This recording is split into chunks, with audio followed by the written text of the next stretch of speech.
Okie dokie. Sorry for the wait. I messed with one thing yesterday and suddenly all of my stuff just didn't want to work properly.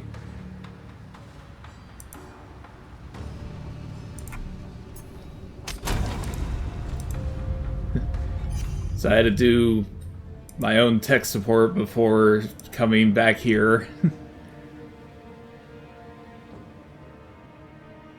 Let's see here.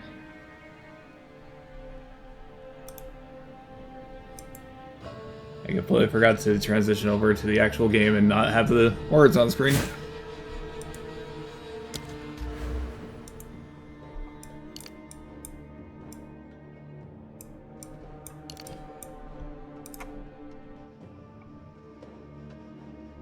What are my requirements? Oh.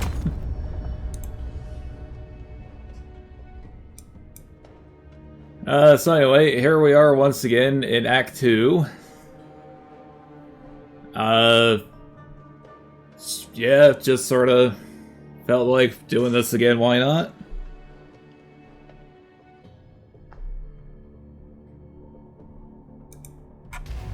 Alright. I think the Ascend Deshar means we're close to the end of Act 2.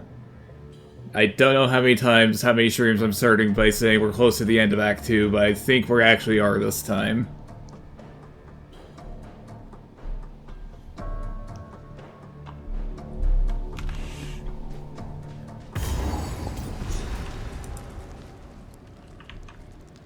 I don't know why the text just sort of went away instantly. I only clicked the once. Oh well.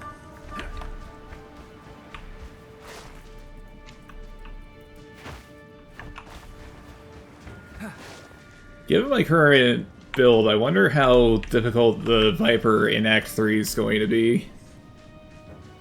I recall having a real devil of a time with that one.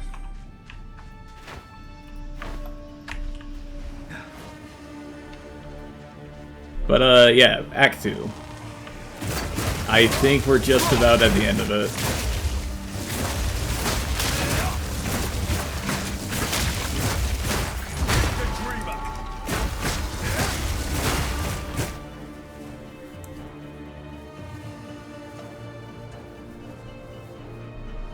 Oh, why'd I do that? I need you open. Sorry, 1 second. Come on. Technology, please work.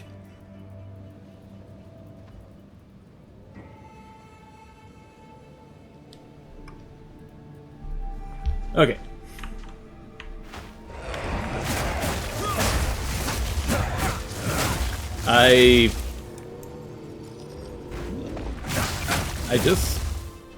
I've never actually done anything past Act 3 now that I think about it, so that's all going to be just like new, unexplored territory for me, so that's going to be fun when we inevitably get there.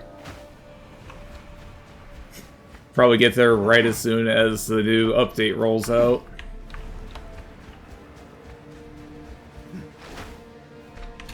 Of course, I could always play this off stream, that just occurred to me. That is a thing I can do.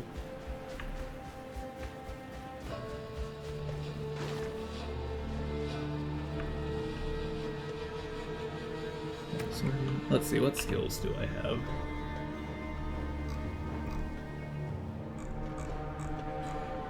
I think I need another one of the lightning ones, but I don't have any skill gems on me.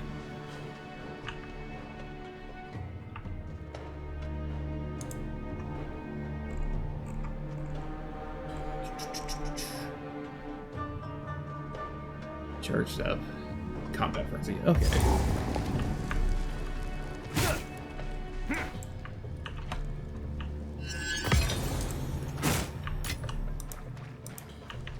What I should do is I should go back to town real quick, and mess with my skill loadouts before we get too far into it.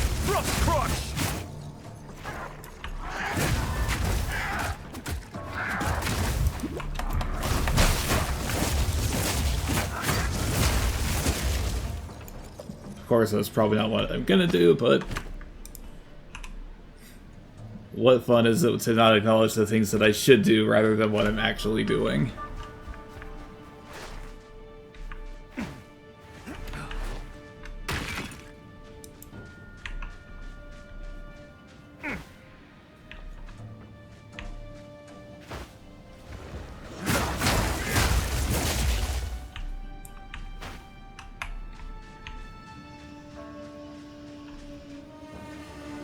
I desperately need to find things to talk about that aren't actual books or visual novels, so that way I can fill the dead air here. And I don't really know how much of an overlap there is between the two, you know? Between action RPG fans and visual novel fans. There are literally dozens of us.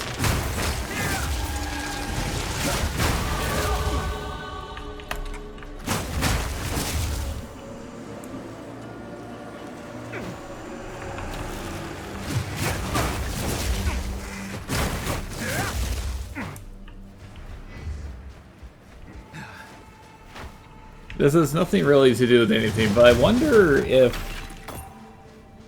whenever they decide to like do remakes, sequels after the fact for various like anime or other shows, if they have the consideration of trying to bring back the original actors, voice actors, etc. Like, I know that one of the things Hollywood likes to do is the ghoulish practice of, you know, performing digital necromancy to bring actors literally back from the grave, but it's like, if they remade Revolutionary Girl Utena, for instance, do you think they would try to get the original voice actors from that?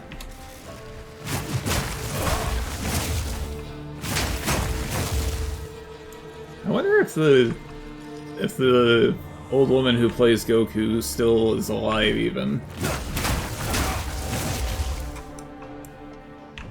That really has nothing to do with anything. It was just, I know that the woman they hired to play Goku is still playing Goku in Japan, you know, all these decades later, but it's like, how much is it going to really mess up the industry when she inevitably dies? Because she's got to be up there.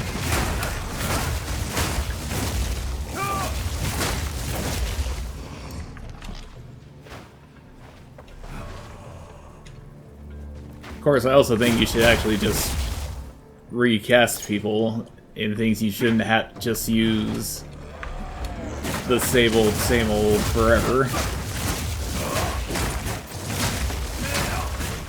Give young actors a chance, is what I say.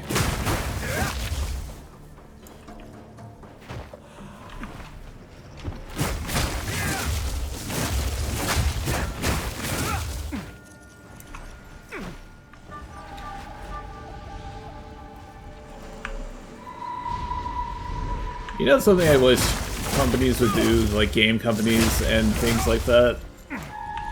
I want them to say how well things actually sold.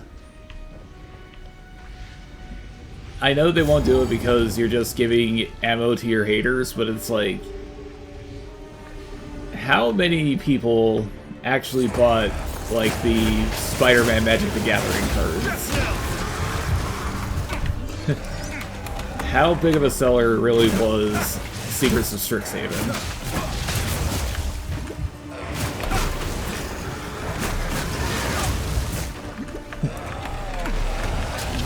I don't even want to know to be a hater, I'm just curious about that sort of thing. Numbers are fun.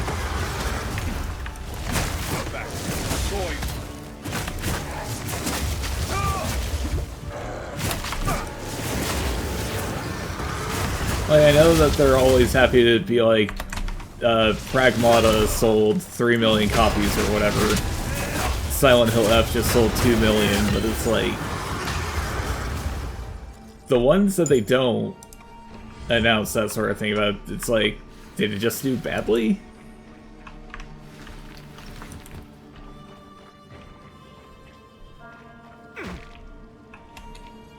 I seem to recall this particular quest, Tradition's Toll.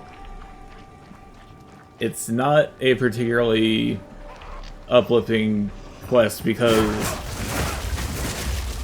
the person you find is like upset that you were able to figure out their identity despite their, you know, face coverings. Or I might just be mixing that up with a different quest entirely.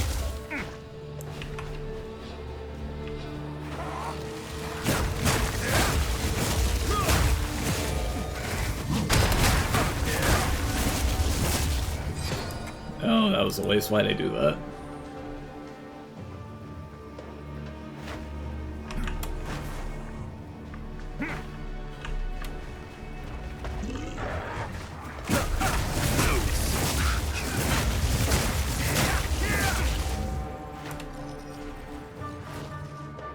Circling back to Magic the Gathering for a second.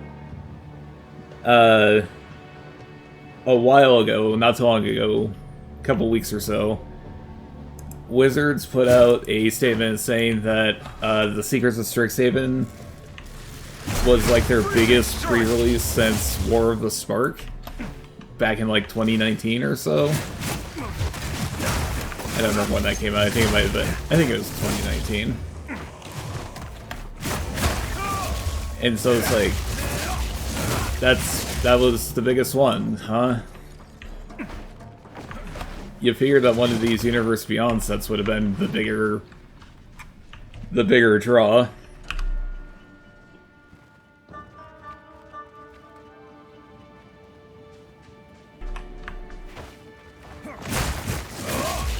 But no, apparently Secrets of Strixhaven's like their biggest in the last 7 years.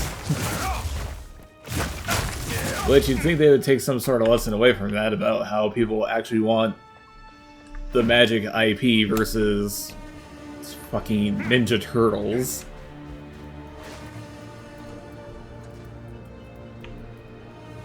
This is just floating in midair. That's funny.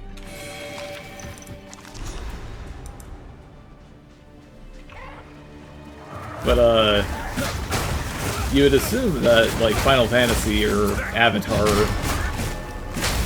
probably Final Fantasy, I don't know how popular Avatar really is, would have been, like, one of their biggest sellers in the history of the game, but apparently not.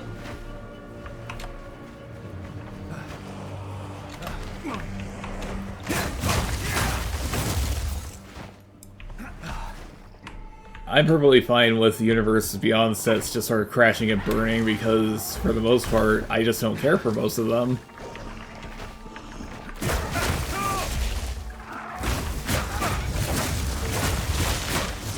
Like, I'm not one of these people who's going to shake their finger and poo-poo it, but it's like... Because you're... Okay, so... Way before Universes Beyond even really became a thing, there were people all the time who were, like, customizing their cards to have, you know, Final Fantasy characters or Dark Souls characters on them. So I kind of just accepted Universes Beyond as, like, a more official version of that sort of customization.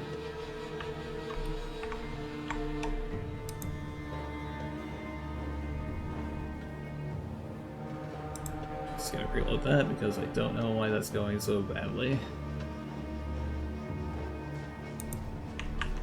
Sorry. I need to quit talking about stream issues. You don't care.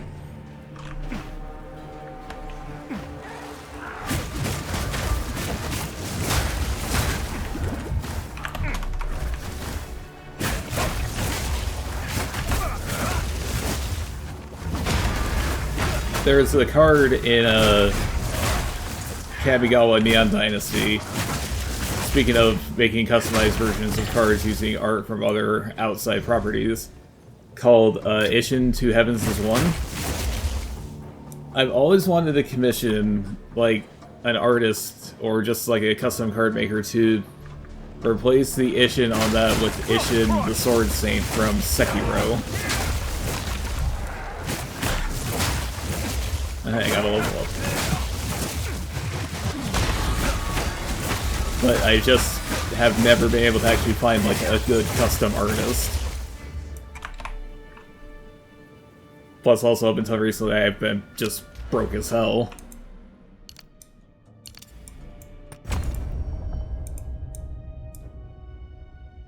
So I have them, these three. What did you want in critical chance? Eh, whatever.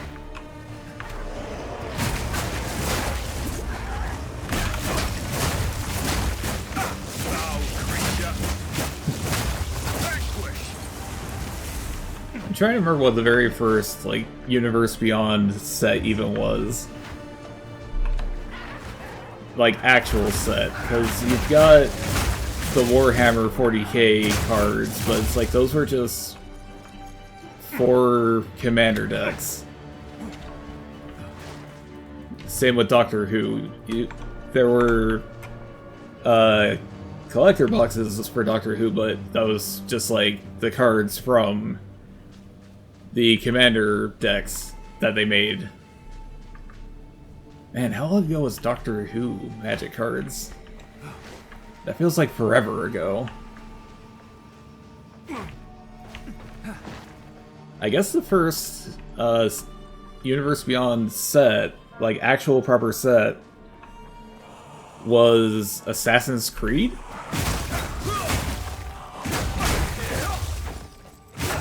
Which, that was a big missed opportunity, I feel.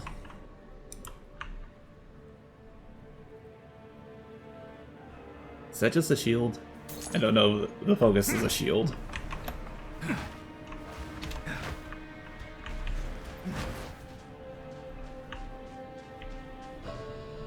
Because I remember the one thing that like started all this complaining way back when was one of the very first secret layers was for The Walking Dead. And there are a lot of people who were complaining about how that didn't respect the sanctity of magic and so on. You know, how little did people know then. But yeah, there is the Walking Dead, and then eventually we started getting the Commander decks. You know, the Warhammers, the Doctor Who's, Fallout.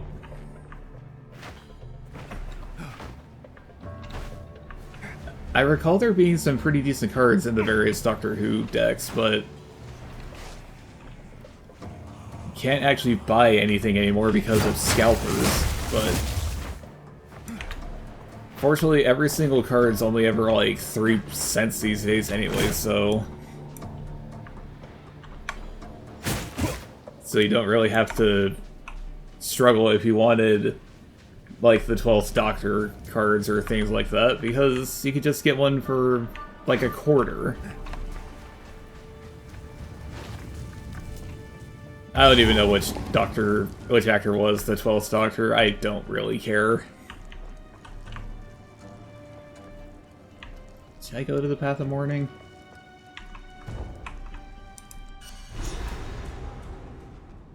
Mankind always aspires to reach the skies, even in death. Yeah, guess I needed to go here.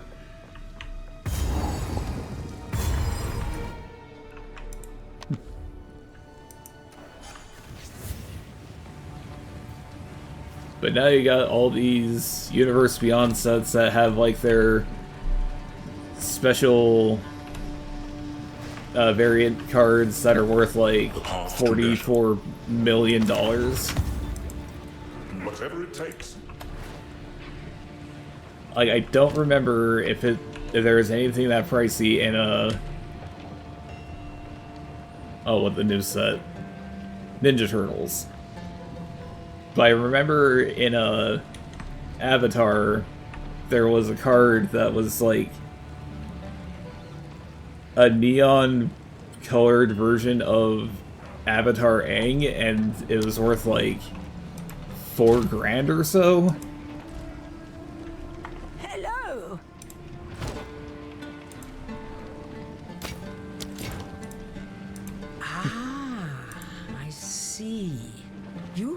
well, child, not to show that letter to any other pair of eyes. If I am asked about its contents, I shall feign dementia. I suggest you dispose of it by giving it to someone who cannot read it. Am I being clear? Yeah, like, I could have sworn that you had to give this letter to someone else, but...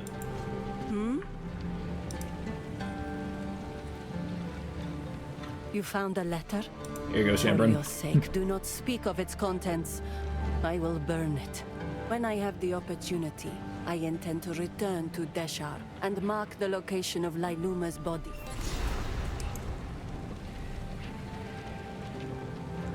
Two weapons, set passive skills.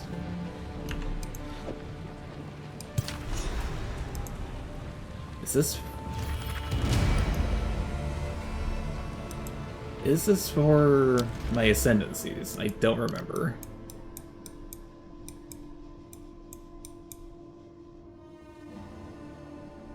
No. No, it's not. I don't know how to get more ascendancy points.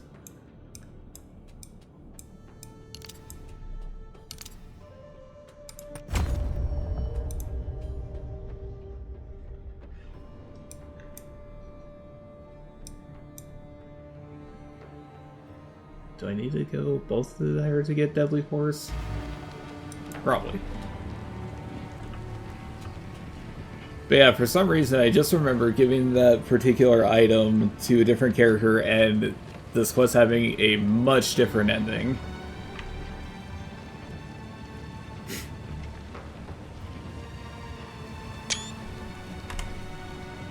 That is just a great name, it must be said.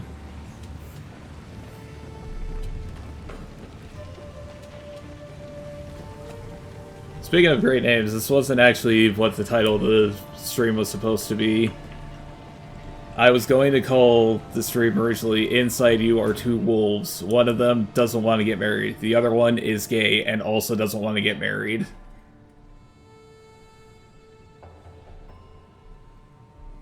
Let's see, can I just go back? Okay, good.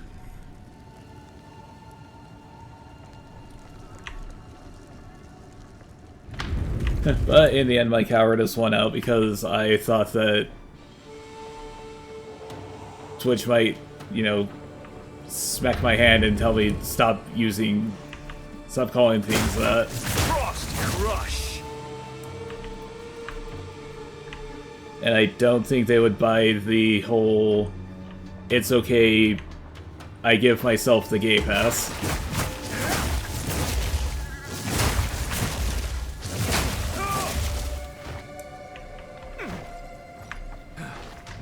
They probably think I'm just lying.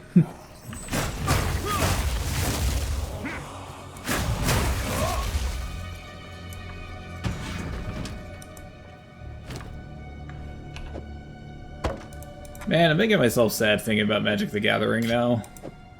Why would I do this to myself? Also, I should maybe play Magic Arena on stream one of these days, just so people can laugh at my deck building.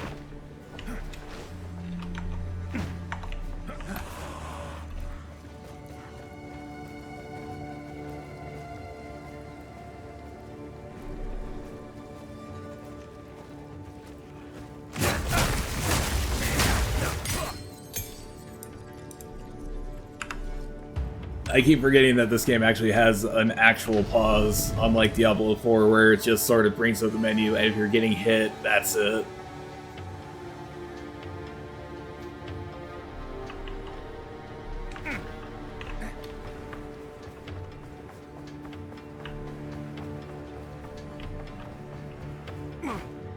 You ever look at art for various series, things like that, and you're just like, man, what happened to the general art style in whichever you prefer to acknowledge? Because I have a one-track mind sometimes, I'm thinking about the art style for the Tarkir sets in 2015, 2016 compared to the, what's it called? Tarkir Dragonstorm of last year. This year? Last year.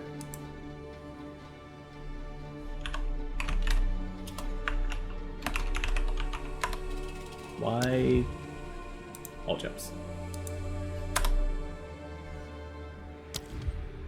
I swear you were here just the other day.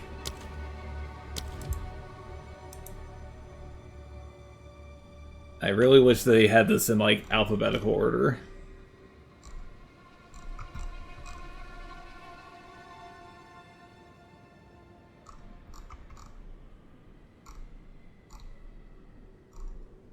Is it a support gem? I don't think it's a support gem. I'm looking for Combat Frenzy.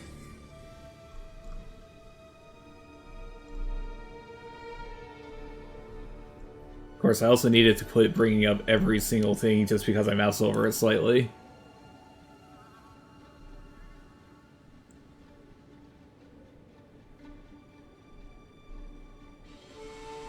I've seen this before. Where is it? Where are you, you silly item?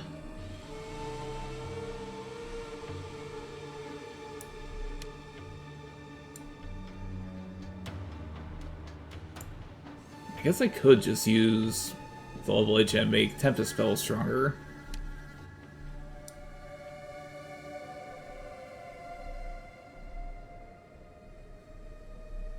Where the hell is it?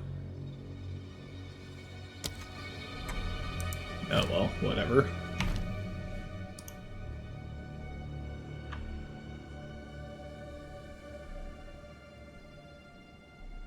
Should I make Ice Strike or Tempest Spell level 8?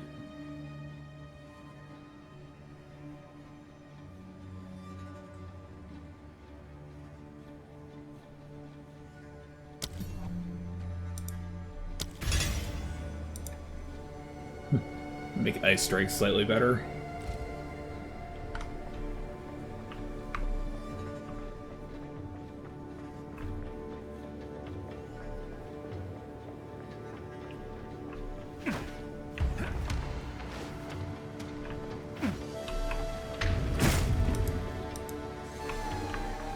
Like, I look at art styles for things like Magic cards from 10 years ago compared to today, and it's not even like I'm complaining about, you know, the women characters, they don't have cleavage. The men, they don't have cleavage. I honestly don't think you would get away with making enthralling Victor today. But it's like, I just miss some of this more, like, detailed art. I forgot to mute that.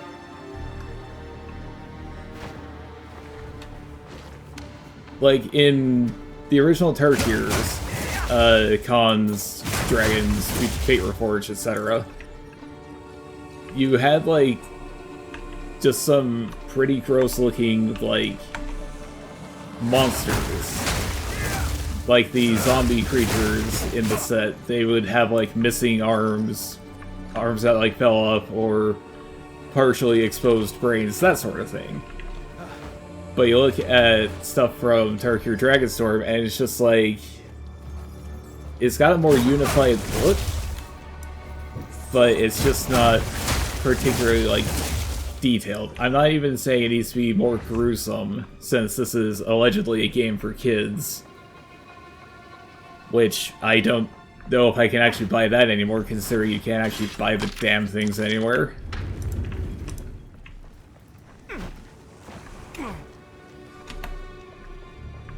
But I just miss things from like 10 or so years ago having a more detailed art style compared to the relatively more simplified art of things today.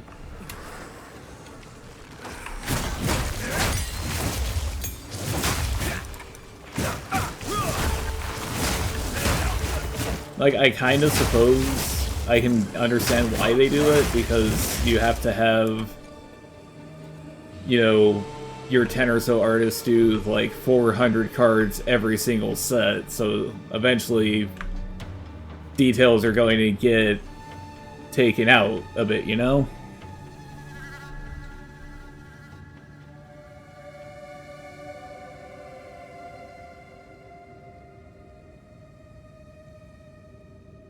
But I just miss more detailed art styles. You still get it, of course. I'm not saying it's gone forever.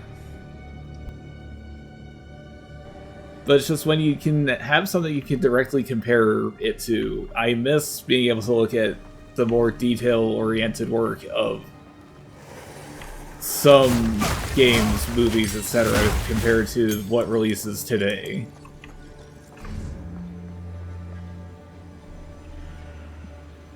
Like, despite the fact that obviously there's 12 years or so between them, there is a very noticeable difference between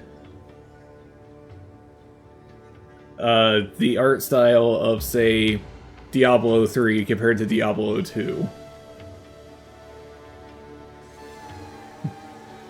Of course, that's just a lot more, like, World of Warcraft inspired, isn't it? Did I even have that one? Okay, good.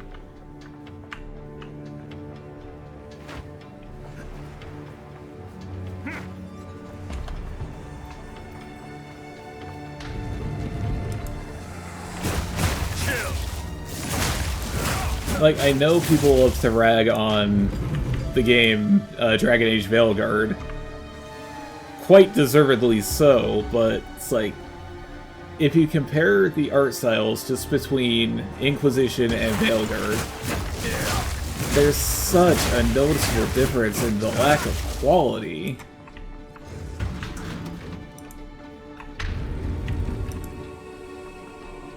Veilguard feels like it was trying to be like a fantasy version of like an Overwatch style type of game.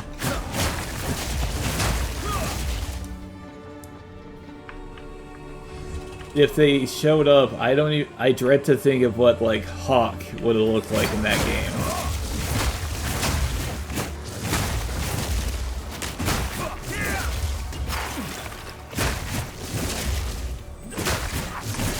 I just have to say, though, I think people are kind of silly when they complain about Dragon Age compared to past Dragon Ages, you know?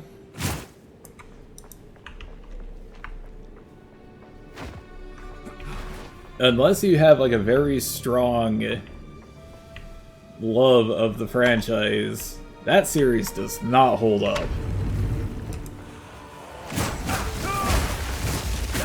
But Dragon Age 1, definitely, you can notice a lot of, like, what later RPGs stole from it.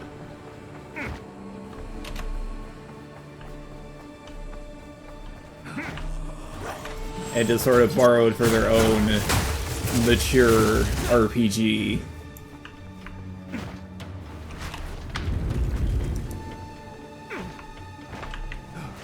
So the only I recently replayed most of these games. I didn't replay Inquisition because I just really didn't want to. Like, perhaps my problems with Dragon Age 1 Origins. Why the hell did they give that game a subtitle? They should just call it Dragon Age. Perhaps my problem with the original Dragon Age when I replayed it a few years back was because of the fact the game ran extremely poorly on my machines. Where in the Dwarven city, Orzammar, the game kept crashing every 2 steps my character would take. So that might have colored my perception of it somewhat. Although I would argue that it didn't really, because there's still the various, like, story elements that I didn't agree with. that they did in that game that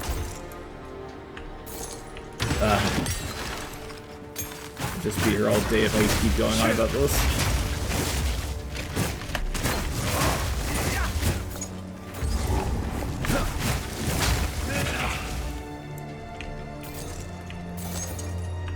Like, I know that the series were more or less, like, they came out around about the same time, but so much of the story in Dragon Age Origins, it just feels like they were just sort of, like, cribbing off of what was going on in the overall plot of The Witcher.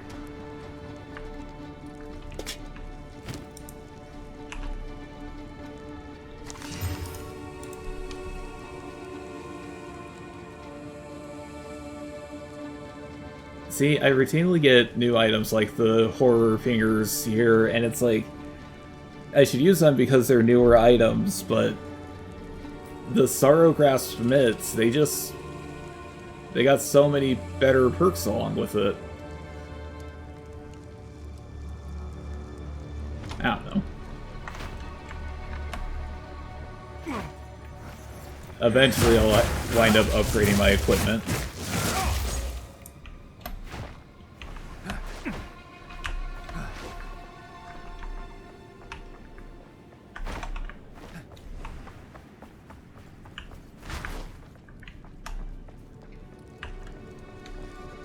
I tried replaying Inquisition. This was like 2 years ago or so at this point.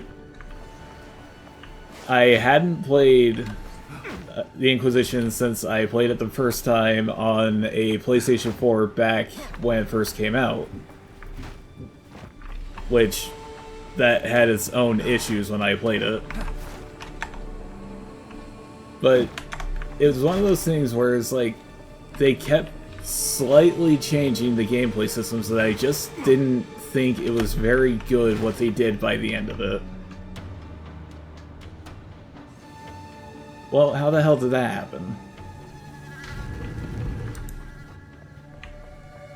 I'm finding new and inventive ways to just break this game. It's not even like fun breaking it, it's just like, well, you somehow caused the game to crash.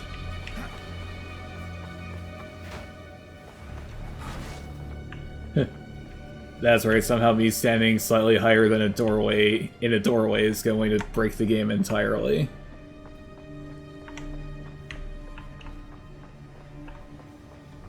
But they kept making slight changes to the gameplay system of Dragon Age as the series went on, and it's like, some of the choices were fine. I just didn't really care about the fact they kept, like, simplifying the combat system until it was eventually what we got in Veilguard. I kinda keep thinking that maybe I should go back and actually try to finish Veilguard. Even though I really didn't like what was happening toward the end. I don't think I was even near the end, I think I was slightly over halfway through.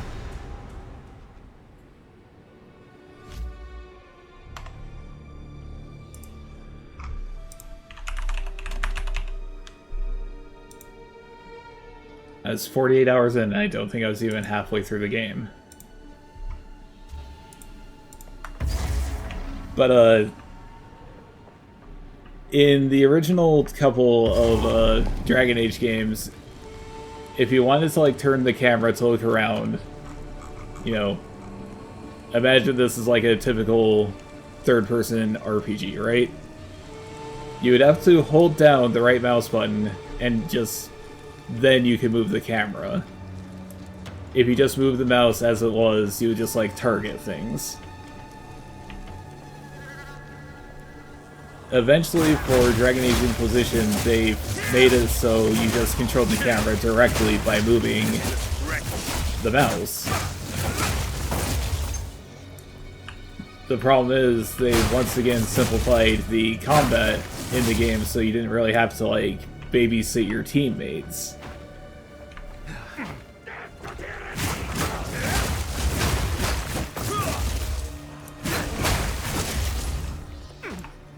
And also, I just didn't care for Inquisition when it was about the first however many hours, it's like you're stuck in the hinterlands. Go do a bunch of busy work in the hinterlands.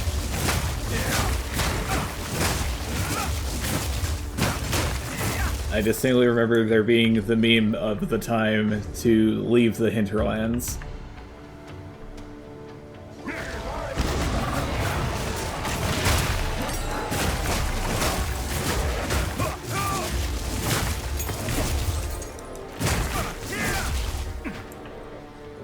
I need level 9 jumps, that's what I need.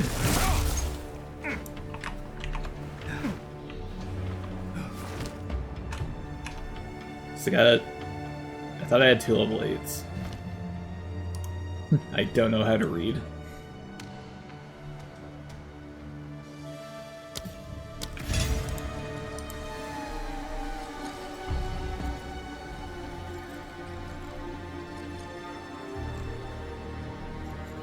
It's surprising that it says my Tempest spell is so weak compared to everything else, and it's like, that's a really good damage dealer.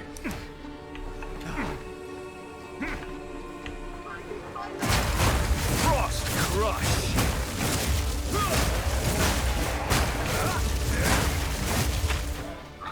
I wonder if when 0.5 comes out, if I'll even try Monk again. It makes sense that I would, because that third ascendancy looks really good, but it's like, I'm currently putting all this time in this one, so it's like, I don't know if I'm gonna want to play Monk anymore.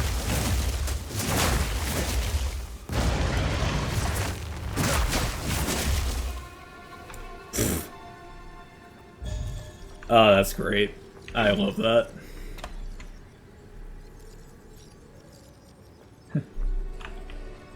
Guy bursts out of the ground to get me, and I just kill him in like 0 seconds.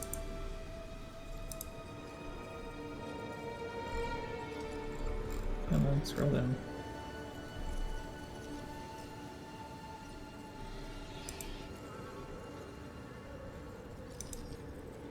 Oh, that's why it's not there. Okay.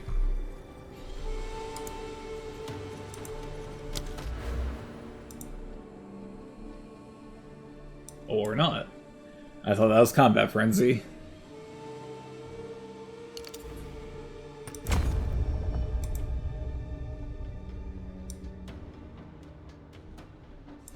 So yeah, then I'm gonna want to go up this way to get some of this stuff.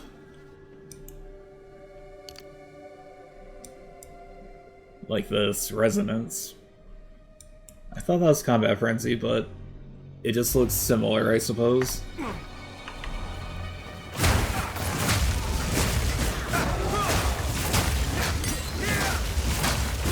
Back to the soil.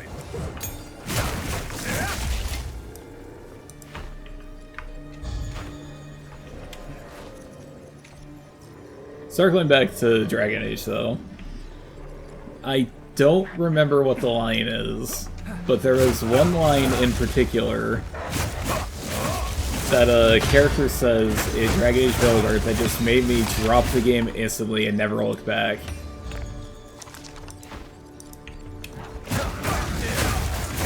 And it's like, I don't know, I do not remember for the life of me what it was. It was just like some extremely stupid, like, smug, quippy one-liner, and it's just like, alright. I'm not even gonna bother to save.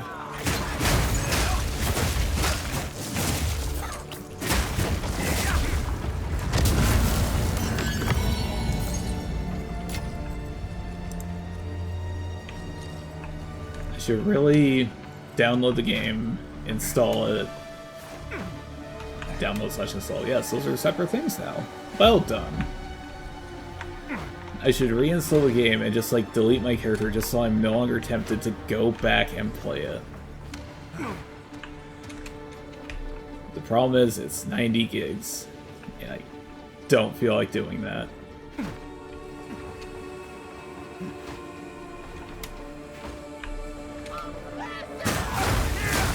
Frost crush.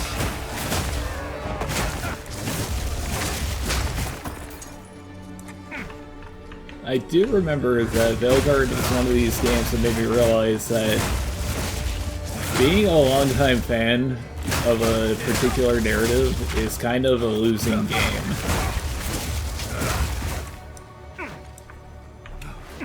There is a... I don't quite remember the point because this is 2 years ago and I'm trying to basically forget everything about this game. I know it had to do with the blights. Because, you know, Dragon Age Origin, the point of the game was you're a Grey Warden, a Witcher, who's being tasked to stop the invasion of the Darkspawn during the most recent blight on the world of Thedas.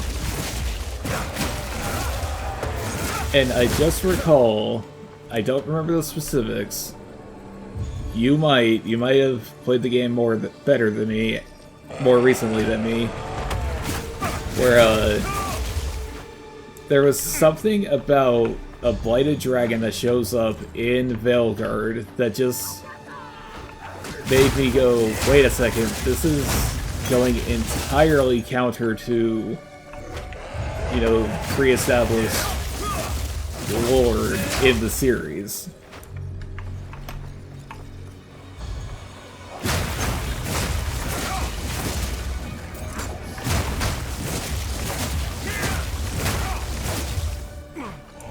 Don't remember what it was for the life of me, but I just remembered that that particular line started rubbing me the wrong way, and then eventually there was the stupid one-liner from, I want to say, Isabella from Dragon Age 2, who shows up in that game, that just made me quit the game, you know, Alt F4, uninstall it, and then just never look back.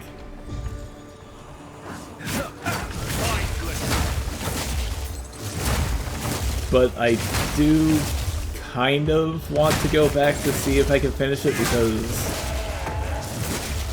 I'm stubborn and stupid and refuse to let video games win over me. I will instead take my finite time and play games that I actively don't like.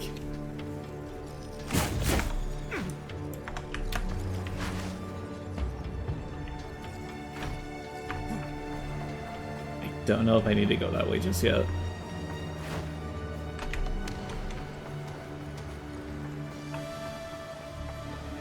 I should really just go. I should just go to the Testament of Defiance and just whatever happens, happens.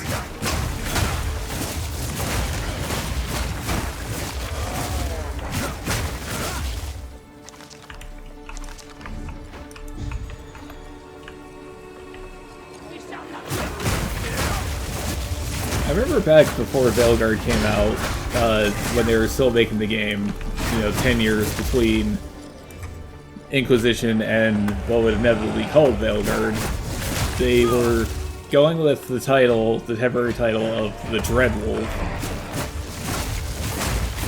which I thought was a cooler name, but I kind of understand why they changed the title, considering the Dreadwolf doesn't even really feature much in Veilguard.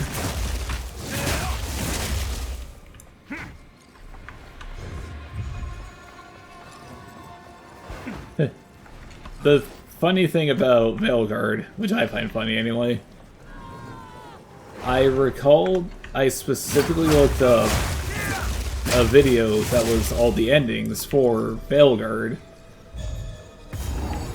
but I do not remember a single one. I don't remember a single ending.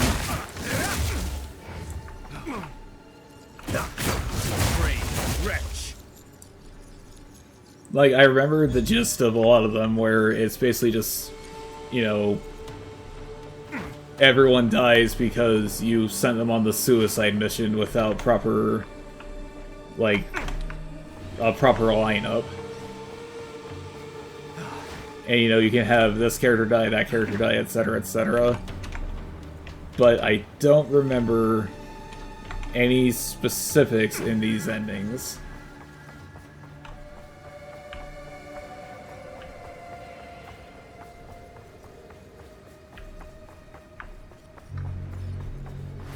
can remember some of the stupid controversy about it, but it's like about the game. So that the sands may never swallow the honored dead, we give you to the sky and to the wind in defiance of the doom. See, I thought that was going to actually be like a thing.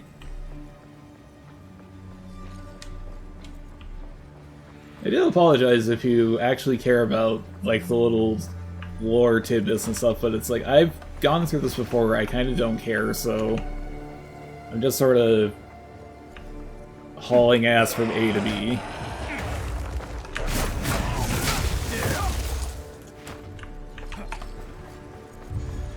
Yeah, but then again, I didn't even really particularly care back when I played it originally.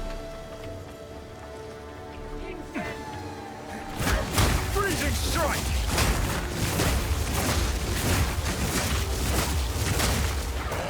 Not yet.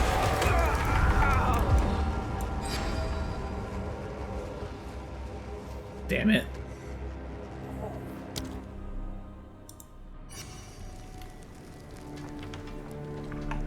Oh, well that's not very far.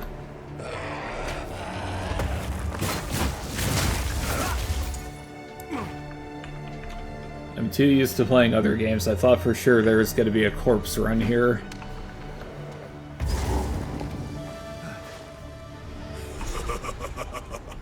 You are relentless, but that makes you predictable. The time of the Faradin is nigh.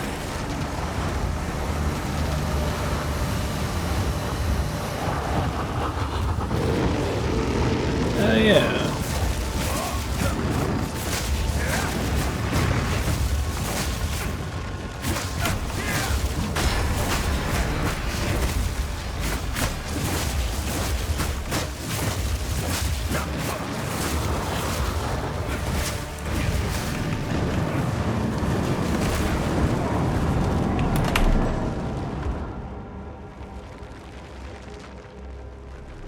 I got too cocky there.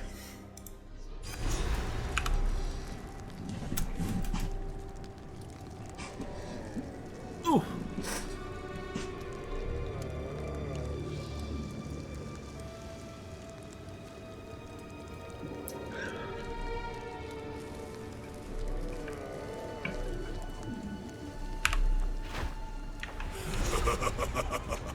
You are relentless, but that makes you predictable.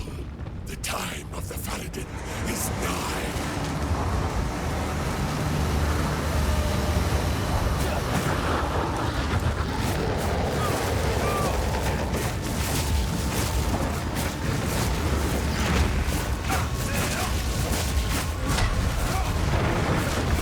I doubt it's the case, but you know who this guy reminds me of? He reminds me of Beelzebub from the later Shin Megami Tensei games. The giant fly monster.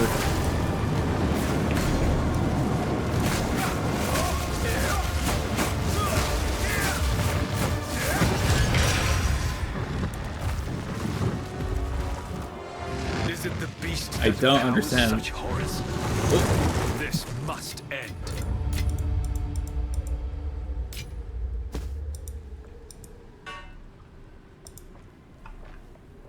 Is it just because I stood directly in its fire breath?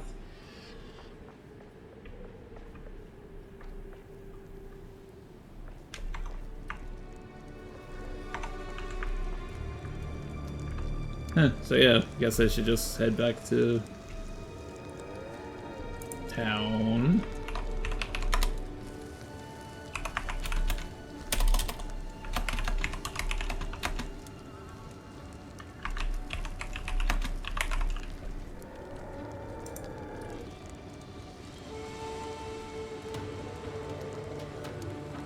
Valley of the Titans. Okay.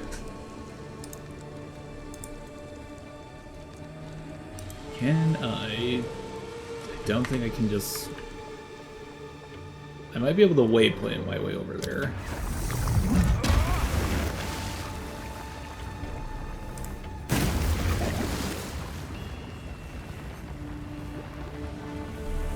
How can I be of aid?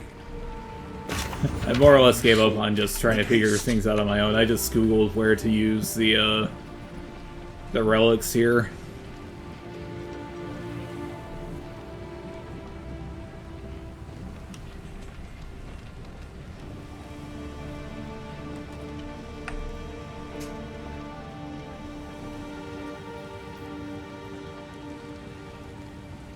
I wonder if the thorns damage is just like thorns from Diablo.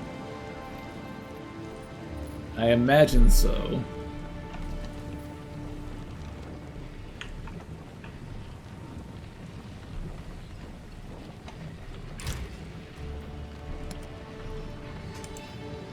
I need to organize some of this stuff so that way I can actually put things away properly.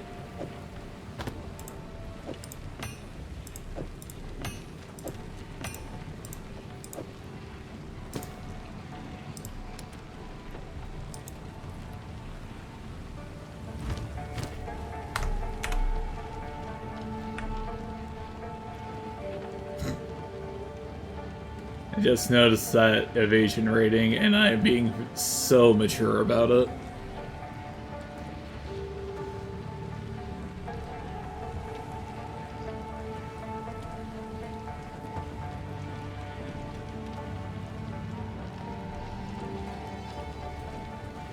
Speak up.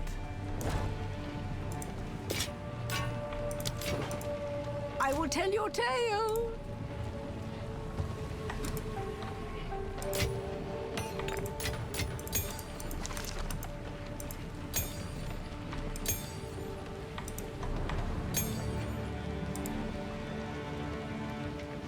Got Spirit Gem.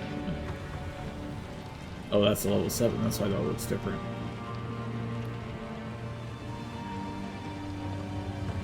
Oh, wait, no, okay. I know how to read.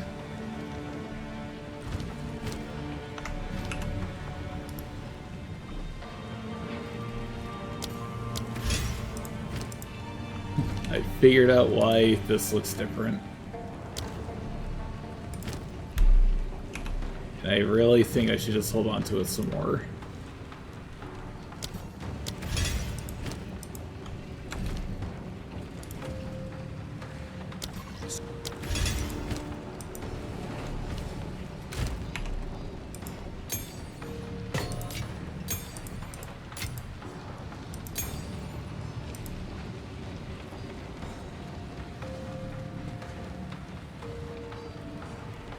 So what's the point of this then? It's just to run the trials again, just for fun and profit. Cares for a story? I've got some trinkets. Stay in sight.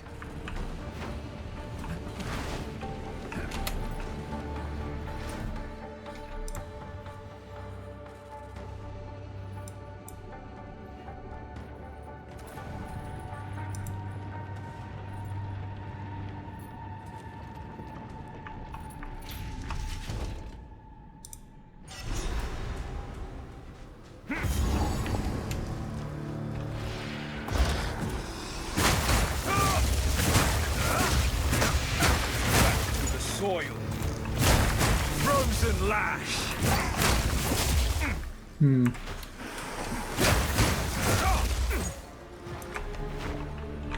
I've just realized I've more or less been just in my own head for the past couple of minutes. I apologize.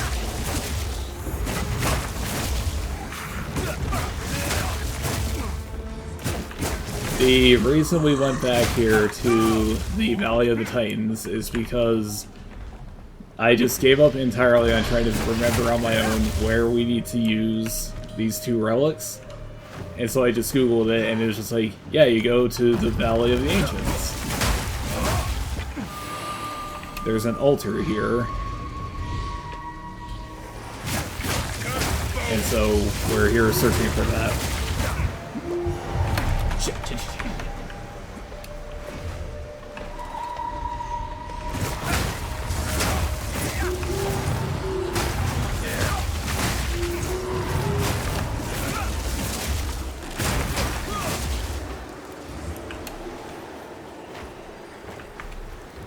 You ever read any of these tiresome internet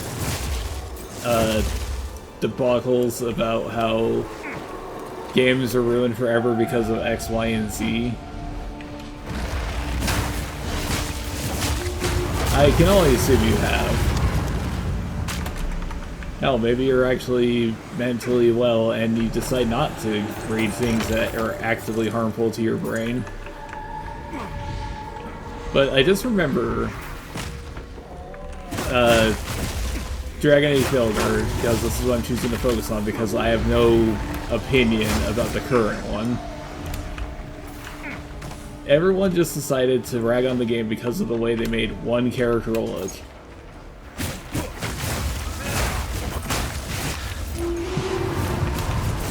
And it was just like, really? Of all the things you could complain about with this game, you're choosing this one thing.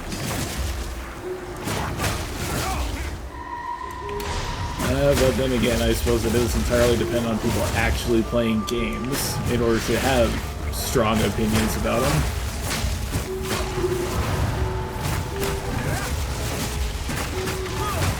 Which, based on some of the controversies out there, I sincerely doubt any of them actually play games.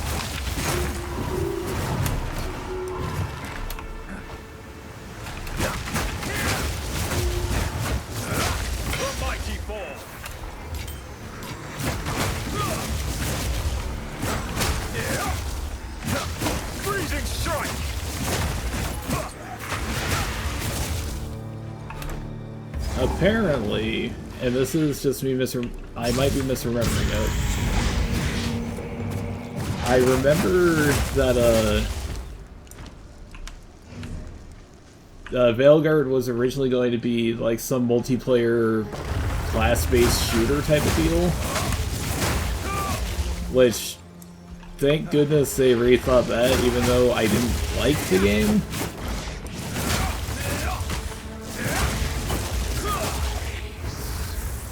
Turning a single-player RPG into a,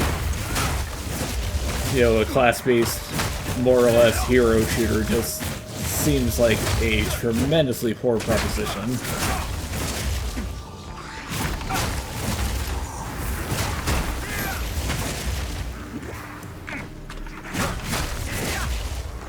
Although now that I think about it, I seem to recall them saying they were going to do something similar with Avowed.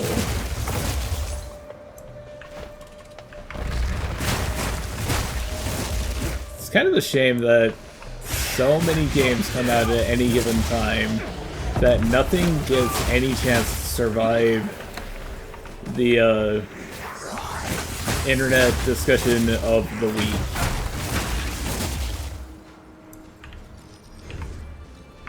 I am firmly convinced that if I didn't actively follow Hideo Kojima on Twitter, I would never see a single thing about Death Stranding 2.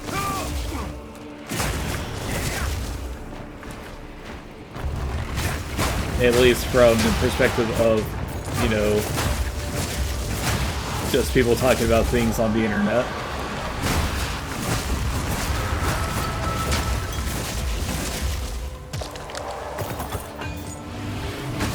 And then again, it doesn't... It doesn't particularly matter. I think if you enjoy the thing, you're allowed to enjoy the things. Popular perception be damned.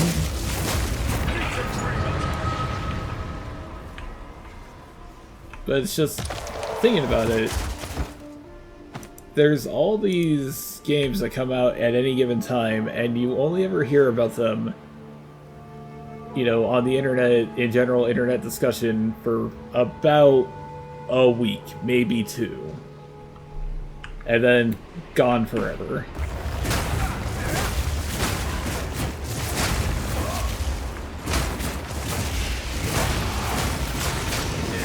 Which, that's gotta be infuriating for game devs. You're putting, at this point, decades of your life into a thing, a decade of your life into a thing, and then it's just like, people just sort of go, meh, and just move on, and it's like, talk about this, you bastards. Why do I want to desecrate?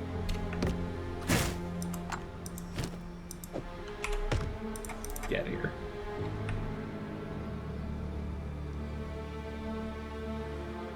Unrevealed desecrated modifier. If modifiers are full, then a random modifier is also removed. Okay, I don't know what that means.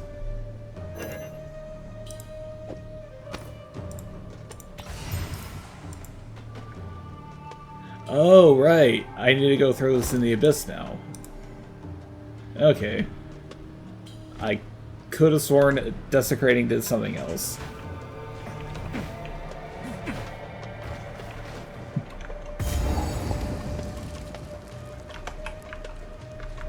I really should have played more during the Rise of the Abyss League.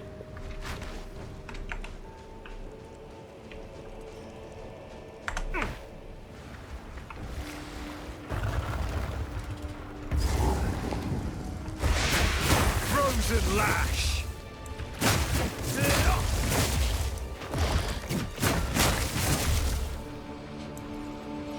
Part of me wants to go on more about how much stuff there is, but I feel that I've already done this, so I think I should just let it go.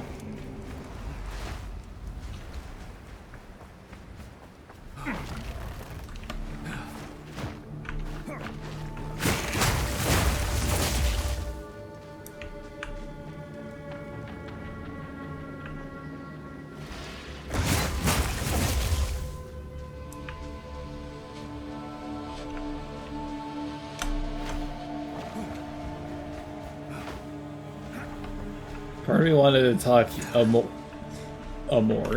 to talk more about the costumes in Diablo 4, but I don't know how much people actually care about that. It's not even about the stupid Warcraft ones, it's about a cool, like, Birdman armor for the Paladin.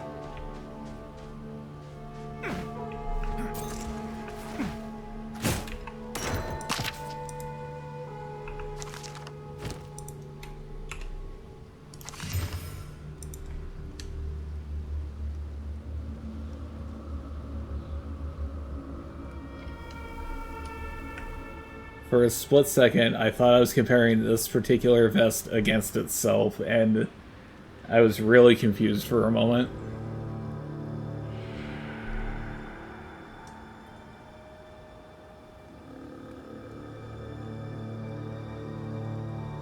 If I could just get more prefixes on here, I think this would be worth switching out for.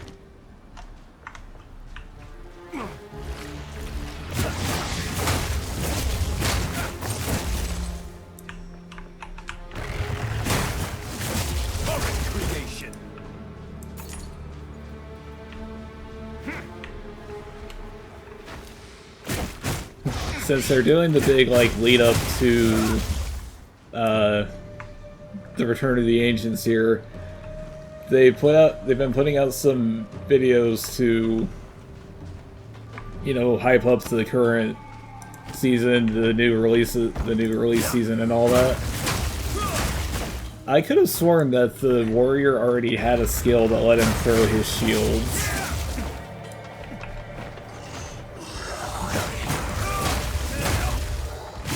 Maybe it's a Huntress thing, but I seem to recall the warrior having the ability to, you know, just fling his shield into a group of people and then just... that was it.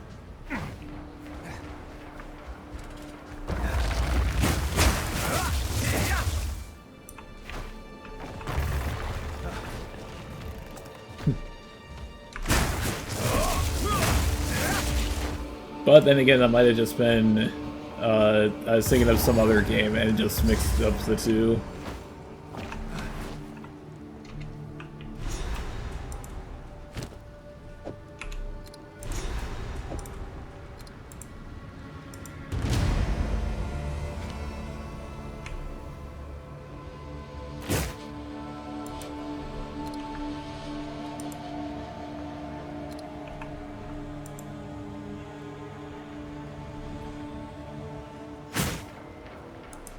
Okay, I don't know what that did. I think I just wasted everybody's time.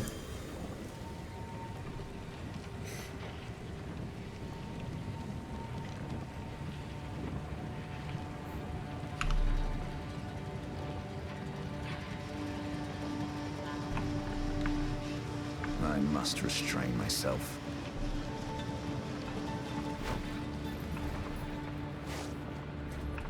The Faradin have assembled a tremendous dreadnought, a war caravan larger than we have ever seen. As we speak, it is barreling through the heart of the Vestiri, leaving devastation in its wake. War is the last resort of the sane against We now have their trail. They will not escape. Move swiftly.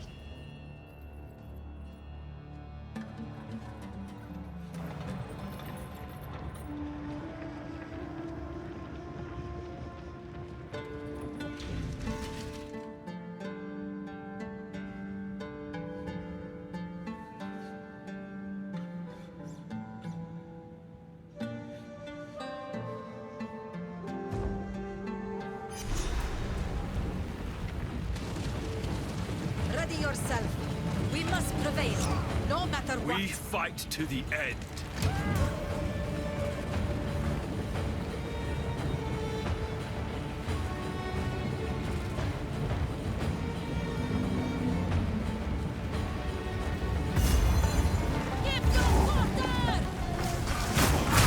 I'm trying to remember what exactly the final boss of this act is.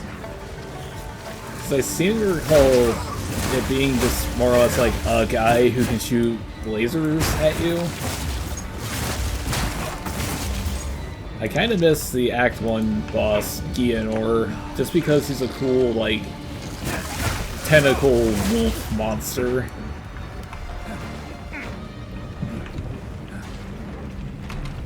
Which reminds me a lot of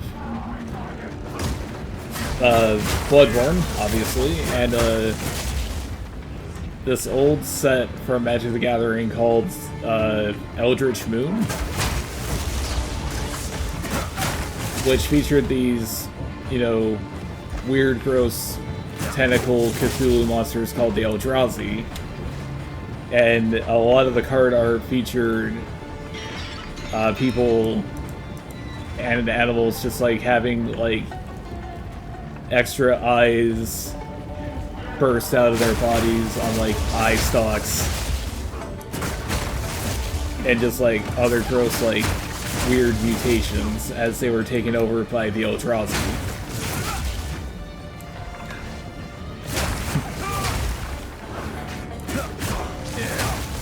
I recall, this has nothing to do with anything, but I just recall at the time, because I had just started playing Magic the Gathering, but, you know, Bloodborne had been out for a while. I severely annoyed people at the local game store by looking at these cards from Eldritch Moon and just being like, oh, they made cards based on Bloodborne? That's cool. And then they made the mistake of getting upset about that, so I just kept doing it to them.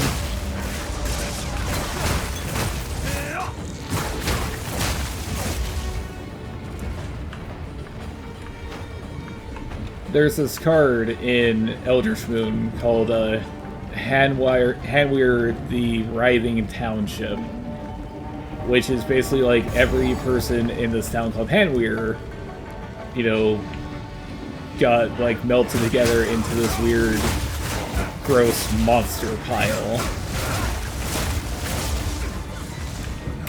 It's like, wow, that's crazy looking.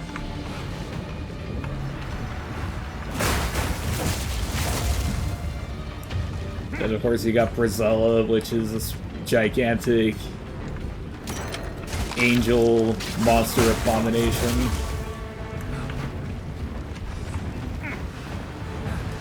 Which I always thought was kind of weird how every Eldrazi in the set was like this gross tentacle monster, but the actual big Eldrazi of the set, Emrakul, was basically just like a gigantic like squid thing.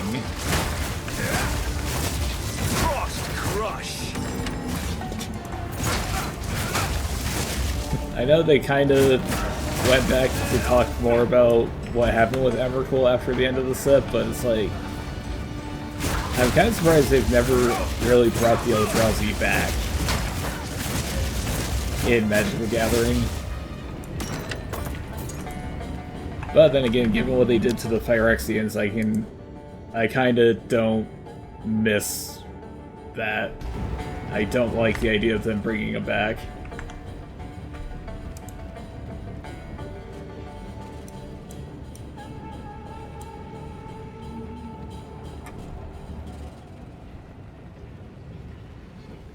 Yes, okay.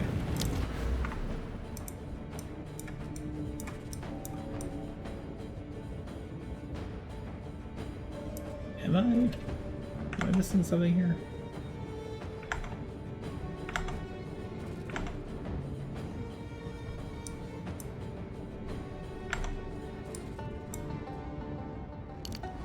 Dex. Okay. Okay.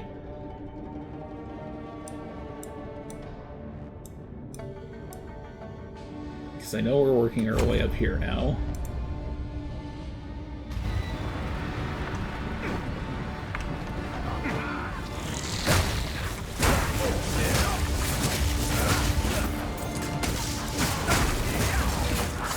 Magic players don't know what the hell they got until it's gone. Oh, there's too many Eldrazi. We've been with Eldrazi too long. The Eldrazi are fine. Just because we're currently in the third set that have the Eldrazi doesn't mean you have to complain about it. Some of us love Eldrazi Winter.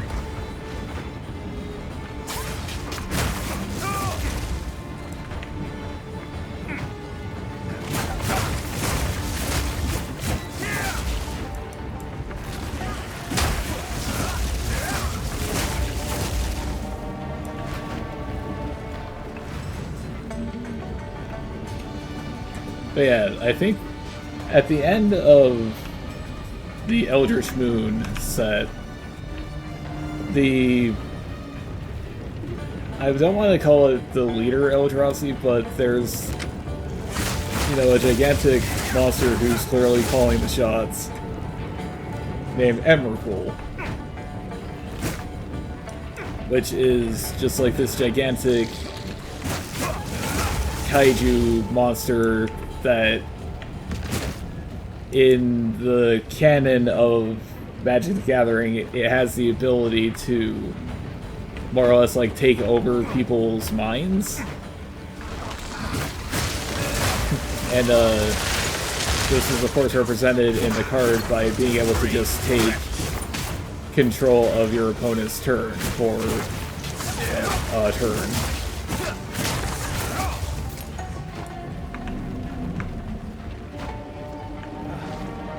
But with the story as presented in Eldritch Moon, they defeat Emrakul by trapping her inside the moon. The Planeswalker cameo is more or less just like controlled into putting a seal on the moon of the plane Innistrad. And they trap Emrakul in there. Except it turns out at the end of the story, when they're just like, that was good thinking, you know, trapping the monster in the moon. And Tamio's just like, what? I didn't do that. I was not in control. And so it's implied, if not outright confirmed basically, that Emrakul willingly got put in the moon. Which I think she got put in the moon because it was meant to be like a replacement for this interdimensional prison on Innistrad called the Hell Vault. This happened in a set way before I ever started playing the game. Avacyn Return, I think it was. Where this angel named Avison got trapped in the Hell Vault with some human named Thalia until eventually she broke out with the aid of a planeswalker named Nahiri. I might be getting this wrong, but Nahiri helps Avison and Thalia break out of the Moon Vault, and when that happens, they accidentally release, you know, a bunch of demons onto the plane of Innistrad.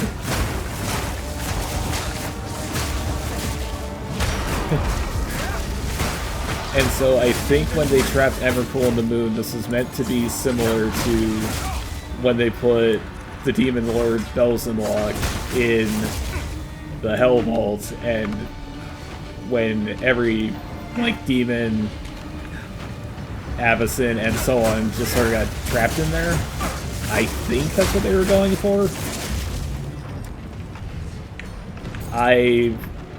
Like I said, the Avison stuff happened in a set way before I started playing the game.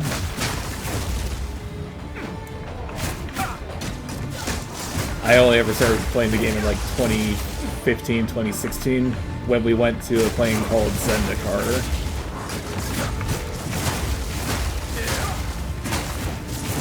That just makes me sad. I remember Zendikar Rising and how the complete botch job they did with that.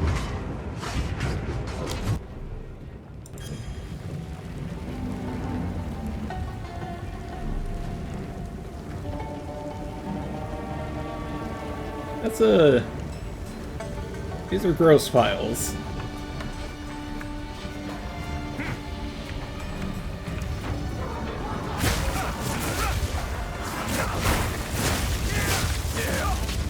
But yeah, Emrakul gets trapped in the moon,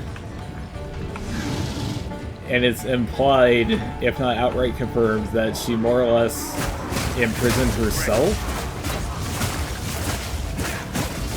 The reason why I keep calling her Emrakul she is because in the story stuff that was coming out at the time, that's how they referred to Emrakul. They, you know, they use female pronouns for it, but it's kind of like, can you really apply gender pronouns to Cthulhu? Yeah, probably, but it's like, I don't think anyone really cares. Like, the other Eldrazi Titans, Ulamog and Kozilek, I'm pretty sure everyone refers to them with masculine pronouns.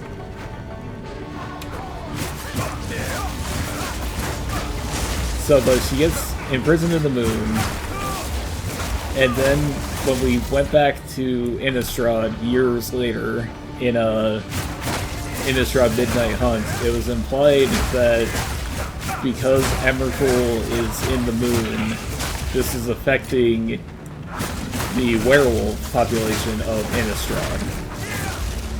Like, it was making them more... oh, what's the word? Basically, like, the werewolves had less self-control than they used to be able to. They were more animalistic and just, like, murderous, kind of. There's a specific word I'm looking for here, but I don't remember what it is. And I'm tremendously upset.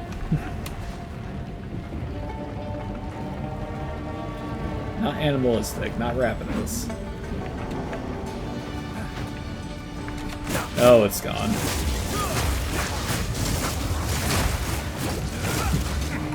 But the implication is that because Emrakul's in the moon, she's affecting, you know, like, the lunar phases.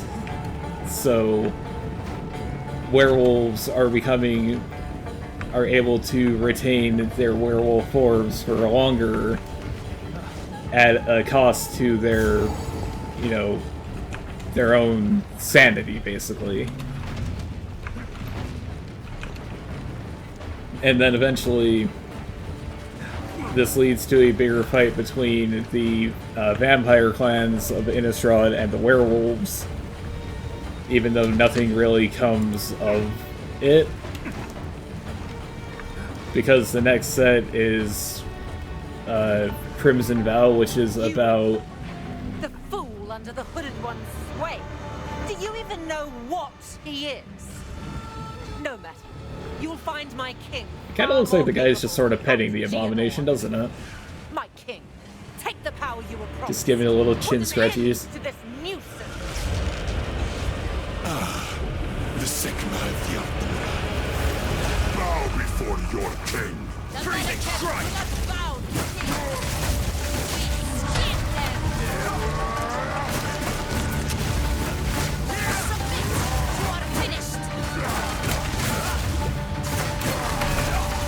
The era of the Farragut is now! The Farragut is now!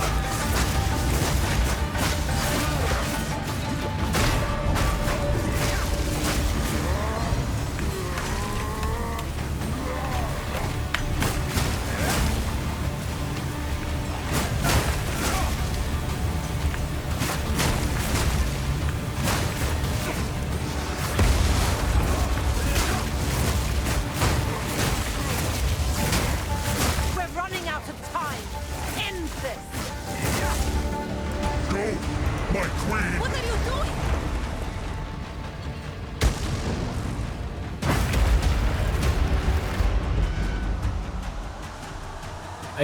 I don't remember. I think there was My will! Impede the Evercool on the Moon was also affecting the vampires in some way. I just don't remember if that's necessarily so or if that was just my own invention.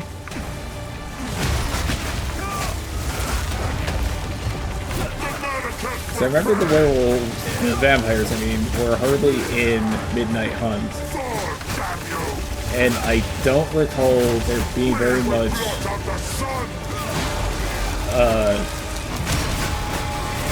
I don't recall there being very much in the way of the two factions fighting in Crimson Vow.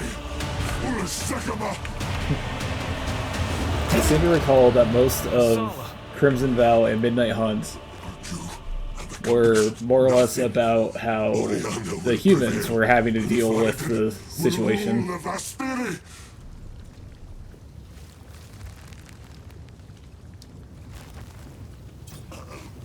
Oh, right. I actually need her awake for this.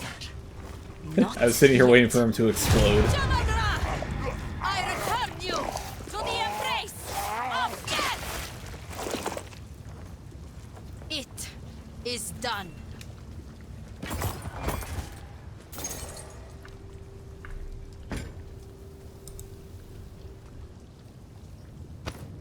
The war is over.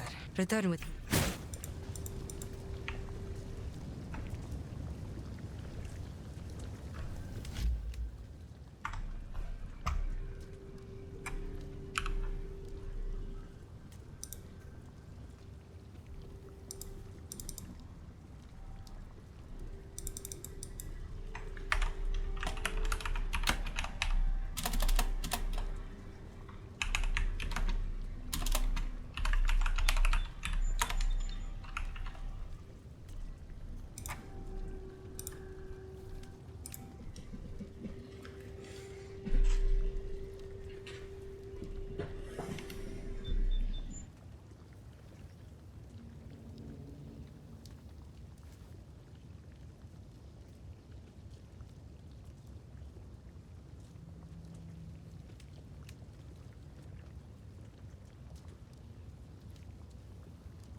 worst fears have been realized.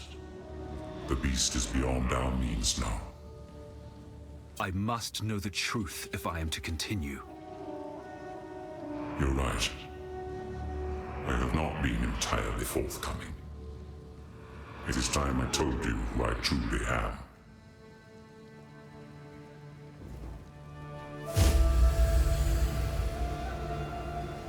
I am a god.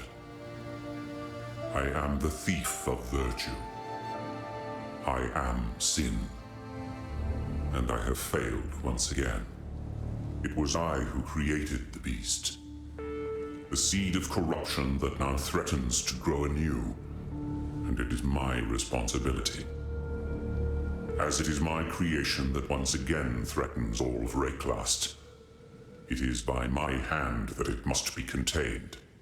All I can ask is that, knowing who I am, you still see the importance of our task. The beast has grown beyond our ability to contain it. We must search for something greater than we currently possess. Something that can drain its power and bring it back to a more manageable form. While I slumbered under the numbing effects of corruption, there was an empire that mastered the use of that deadly energy. We must go to the jungles of the long-ago Val. Their ruins may yet hold the secrets we need. That is where we must go, to the sunken city of Utsal. It is our only hope. It is hardest to forgive oneself, most of all. I recall getting to Act 3 and it was like, oh, by the way, we're time traveling now. And I was like, what? Why did this happen?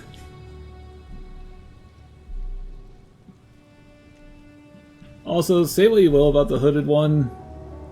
Sin. He's got a very nice voice.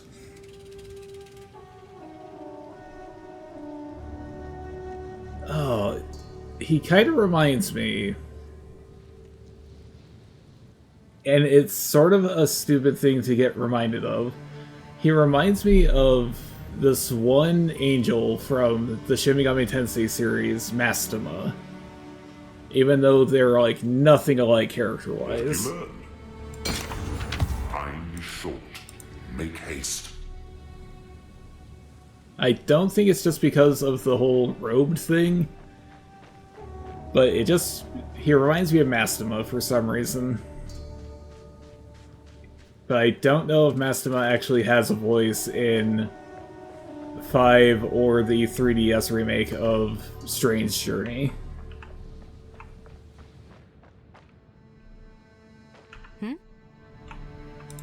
Yes, we can take you to the edge of the desert.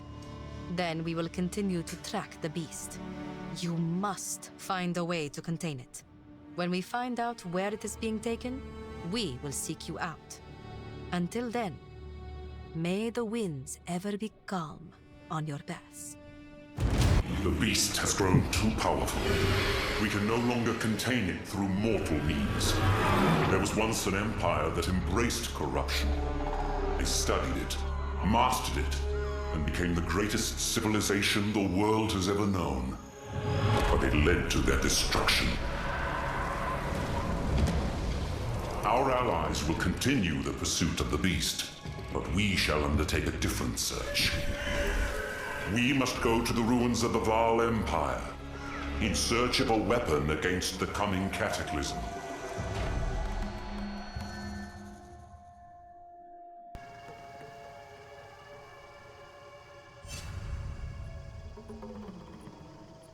I really don't remember how you actually time travel is the thing. Val is close. Be careful. The Val heavily relied on the use of corruption. Their lands may still be dangerous.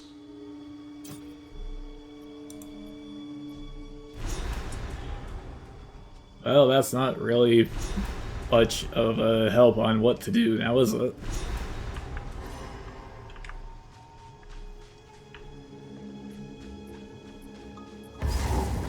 Where the dreamer wills, I go. Frozen Lash!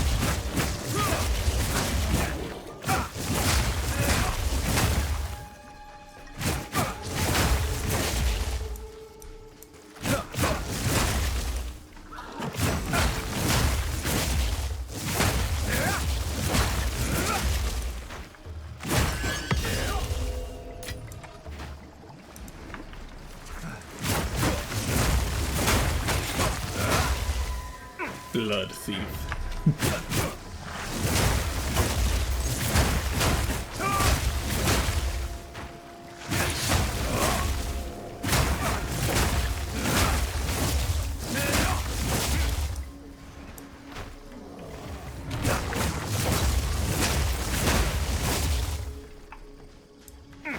Thinking about it, I suppose it doesn't really matter the lore in a card game, but I don't know. I just enjoy extra little story bits in games.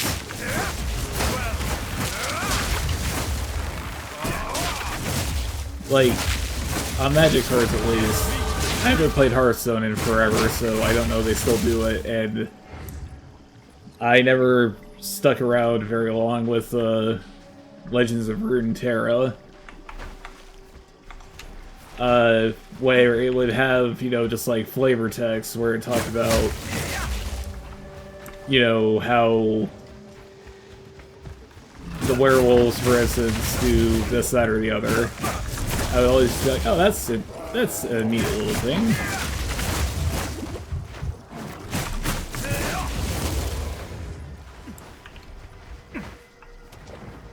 Plus, also, the way they used to do Magic product was they would release a box that had like 9 booster packs in it, as well as just a straight-up book.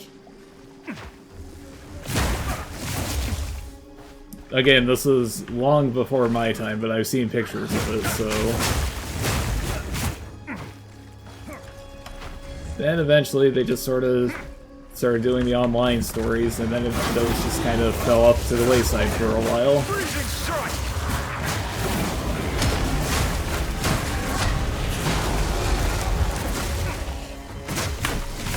Instead you would get things like the War of the Spark book, which was just a tremendous waste of time. This land is infested with ancient corruption.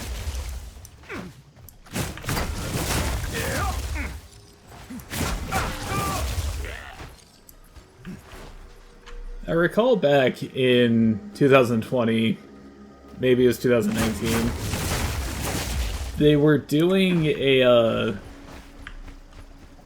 like an action RPG for Magic the Gathering. I think it was called Magic Legends. It wasn't particularly good, but I remember it existed.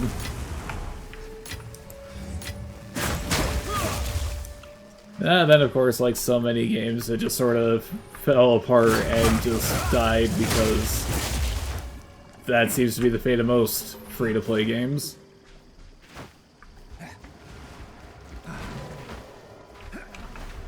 I kinda wish that people who know much more about this sort of thing than me were able to actually make like an offline version of Magic Legends. Because it may not have been particularly good, but I would totally play some more of it. For a while, anyway. I don't think I'd stick around to the end of the story.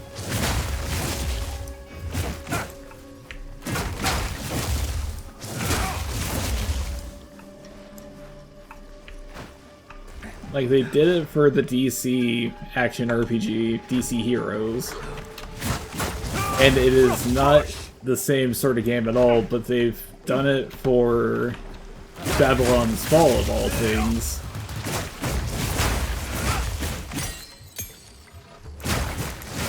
Yeah, but then again, I think it's just one of those things where it's like, who actually cares about the action RPG Diablo ripoff for Magic the Gathering?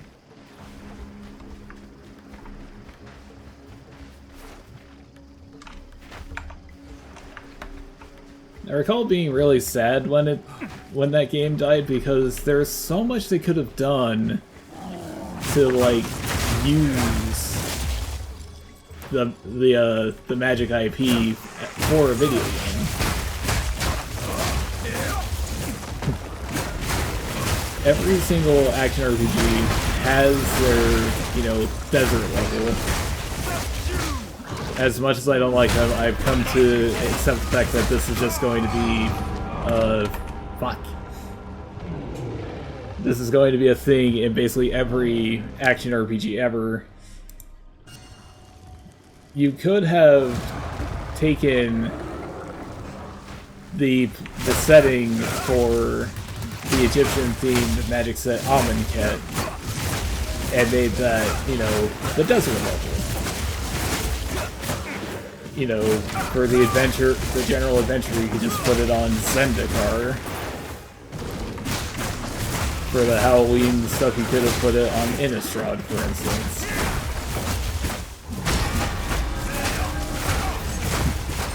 Of course, I don't think they would have actually done that. They probably would have just placed it all on, like, Dominaria and called it a day.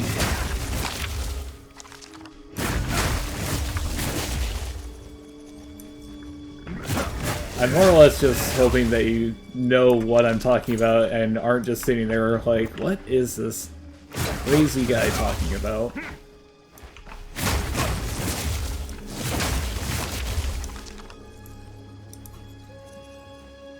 You see, because in Magic the Gathering, the first plane, which is where the various worlds in Magic are set, they're called planes instead of worlds. It was a plane called Dominaria, or as it used to be called way back when like Domina. Dominia? You know, it was some little world where it was sort of like a traditional fantasy type of place. But then you have, like, the other continents on Dominaria, which had their own sort of themes. Like, they tried to retcon it slightly that the, Hello. How are you, Wailing Ice?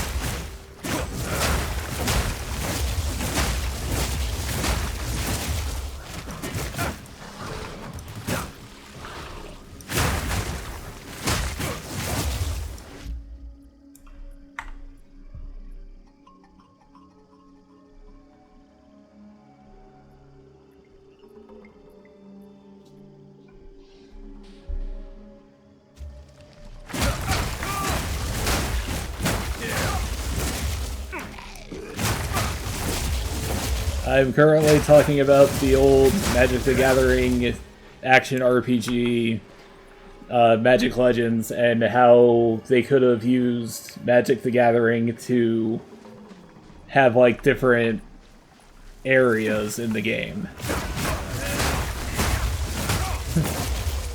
And it only just occurred to me that people might not know hardly anything about Magic.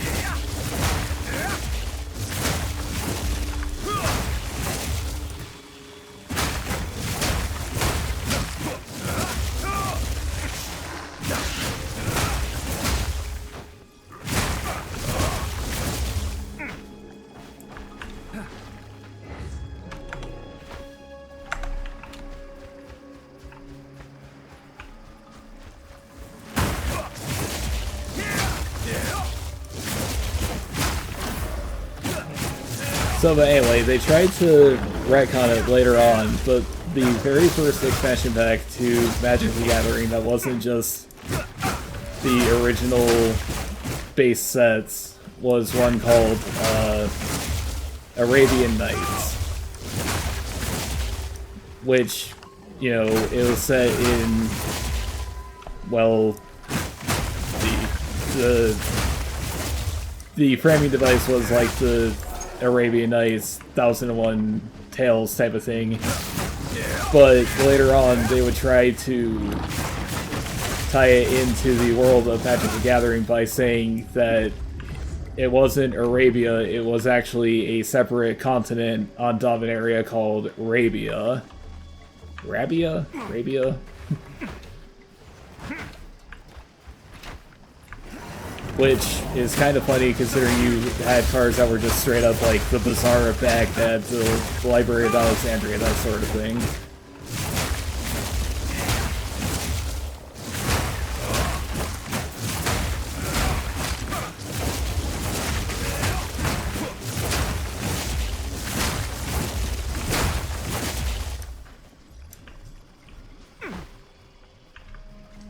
but I don't know when they started doing it. But eventually, in one of the earliest sets, they decided to change the setting for Magic the Gathering from Dominaria to a plane called Mirrodin, which features a lot of, like, not really robots, but, like, mechanized people type of things. I guess robots, but not really robots. Automatons, that's the word.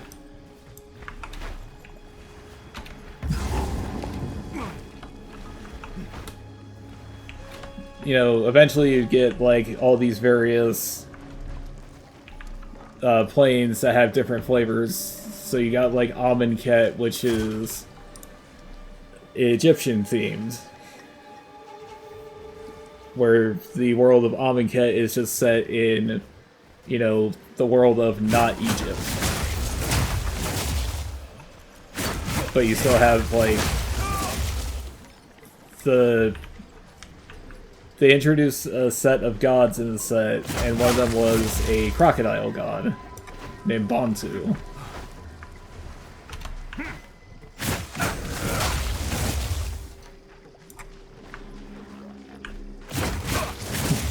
Eventually you've started going back to the old planes because I guess you can only create so many.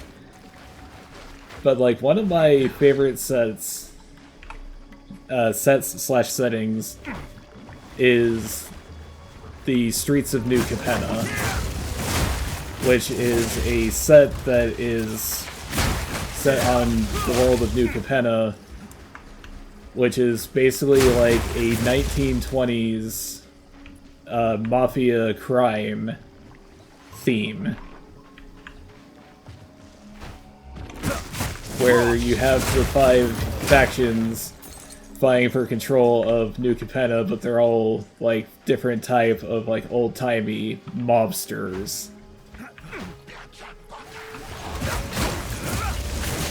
Only, you know, instead of the Italian-American mob or anything like that, you have the faction of the Maestros, which is a crime syndicate that's run by a demon. You know, you got the one that's controlled by a different type of demon, but it's like a griffin type of creature.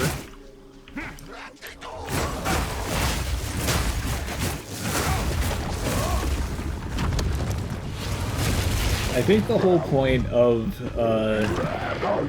New Capenna was it was a plane where there weren't really angels, which is one of the most, like, popular creature types in Magic the Gathering.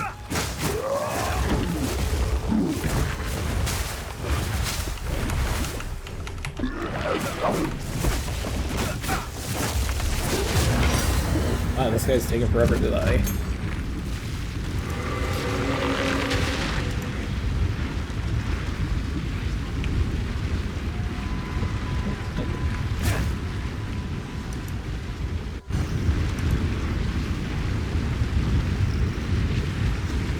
Isn't there a way in this game to just have it, like, auto pick up items?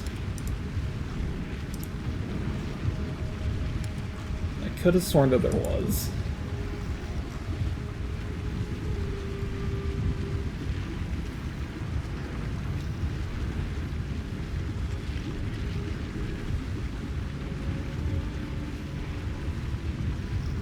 It's not like you're sort of all moving. Seems like I would just have that one turned on.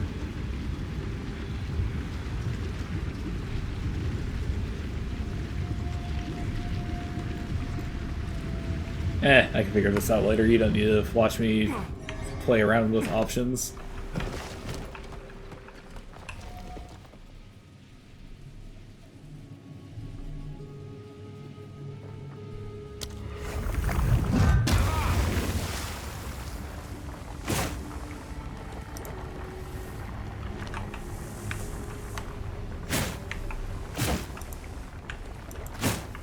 I can't actually use my town portal here.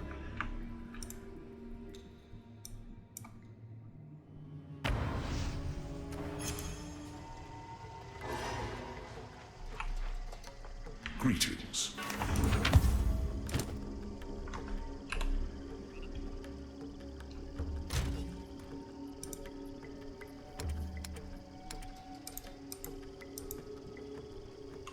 Oh, I'm once again being undone by my own lack of inventory space.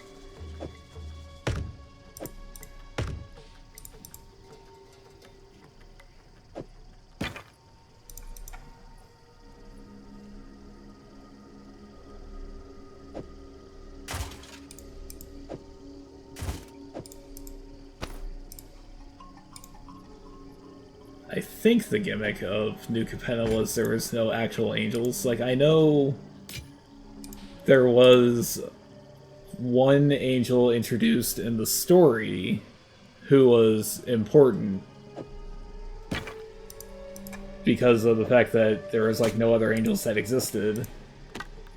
But I just seem to remember that one of the people from Wizards described that there is, like, no angels on New Capenna.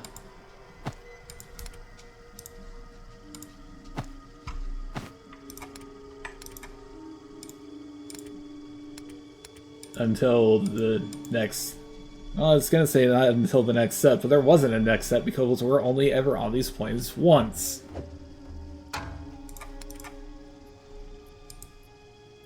That's annoying.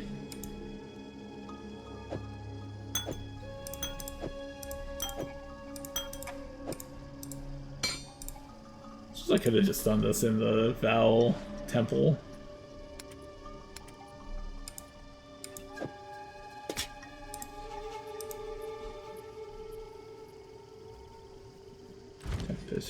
Okay. I seriously think I'm gonna have to just bite the bullet and just go buy stash tabs soon.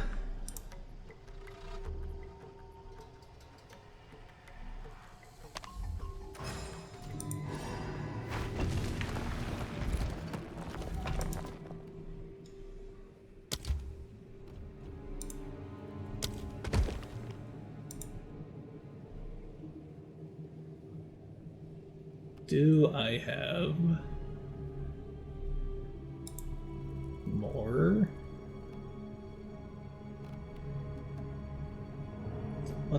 What am I even talking about?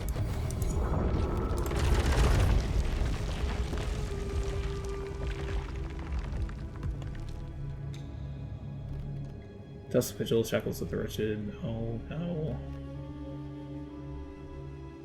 Like, I can't get there because I'm nowhere close to high enough level.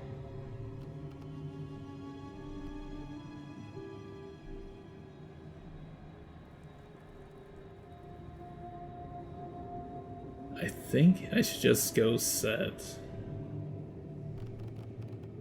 some of these so I can just go get a level up or two. Because I'm so close to another one.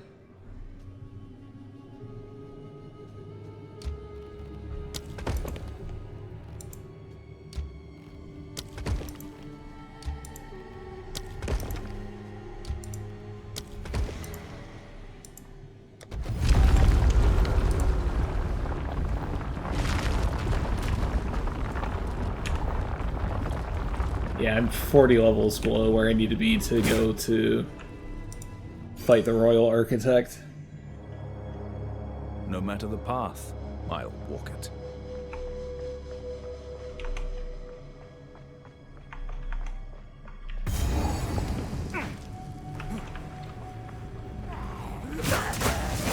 Frozen lash!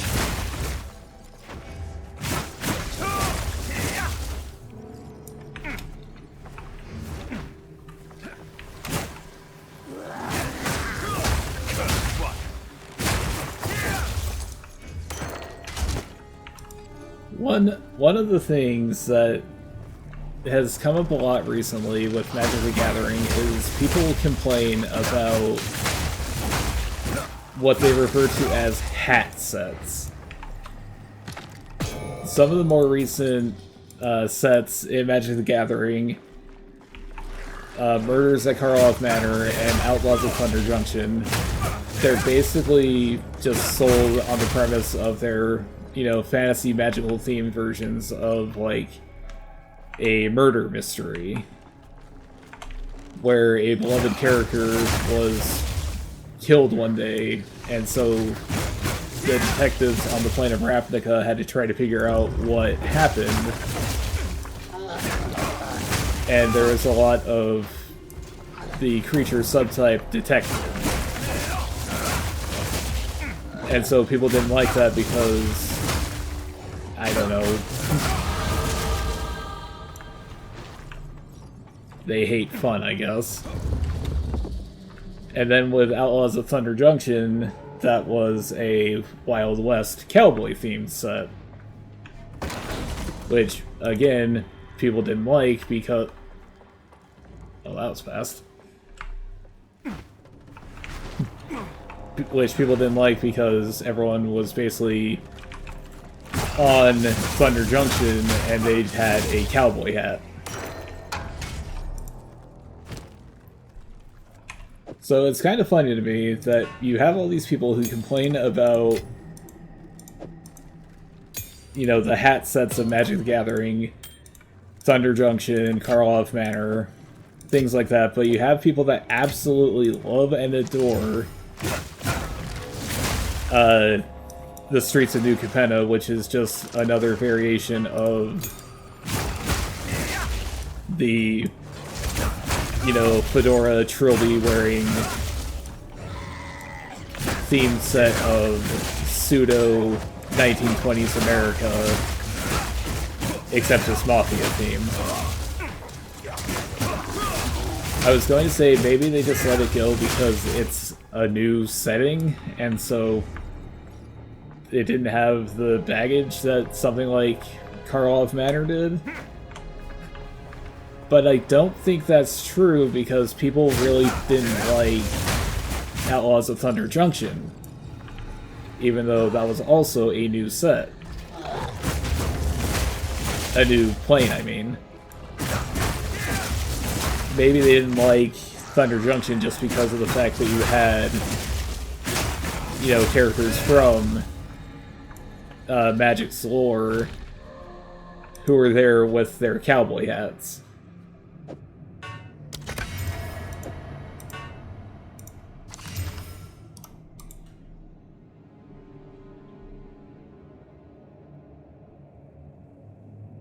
That is so...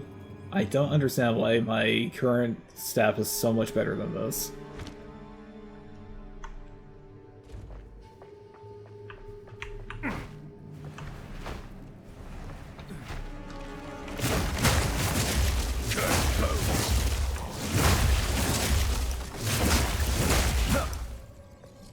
Maybe people just didn't hate on not Thunder Junction, New Capenna, just because it released before they started doing like 17 sets in a year.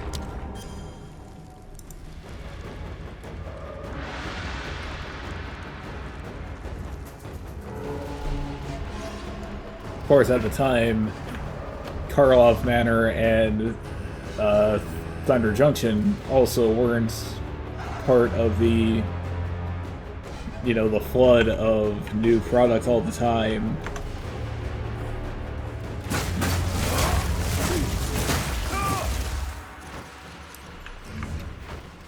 I don't know. I honestly couldn't tell you why people really disliked Karloff Manor. I think they were just upset because of the fact that it killed a formerly beloved character.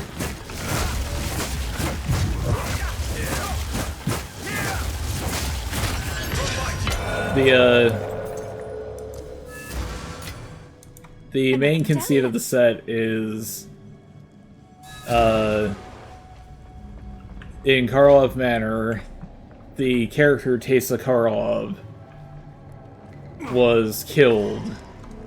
You know, she was assassinated by some unknown killer. So maybe people were just upset about the fact they lost, you know, Orzhov's Spirit Mommy. But I don't know. Maybe they just really hated an Alquist prop.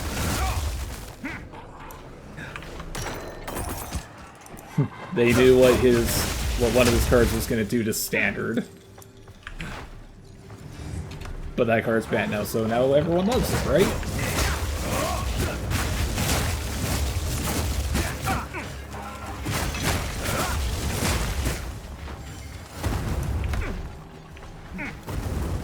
It is interesting hearing about things about Outlaws of Thunder Junction, though.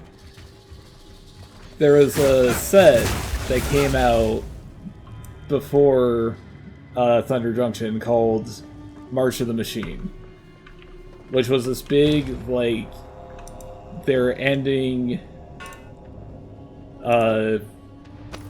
decades worth of story of the war between a group called the Phyrexians, which are these mechanical monstrosities that, like, absorb and like, mutilate living creatures to be, you know, machine perfection. They're like the Borg if the Borg quit fucking around.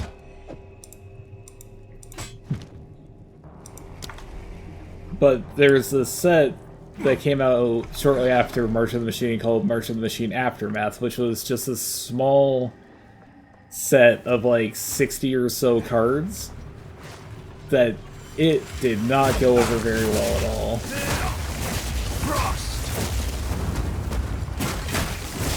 There were some really good cards in Aftermath, but like no one liked it at all. And Wizards kind of revealed that, you know, March of the Machine Aftermath sold really poorly, and so it killed the idea of these, you know, epilogue sets. So when Thunder Junction was coming out, there was supposed to be like a secondary set with it. I don't remember what it was called, but it was basically going to be like 60 or so specially reprinted cards for Outlaws of Thunder Junction. But when March of the Machine went as badly as it did, they just sort of rolled it into Thunder Junction.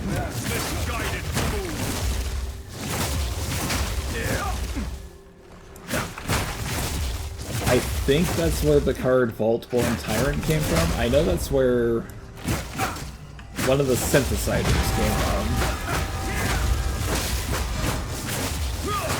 Because I know Loot was in Thunder Junction, but he wasn't in the epilogue set. Loot is this small... He's like a small little furry marketable mascot.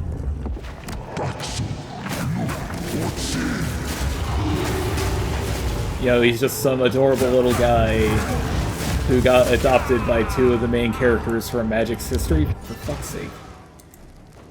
Loot, you piece of shit, you got me killed.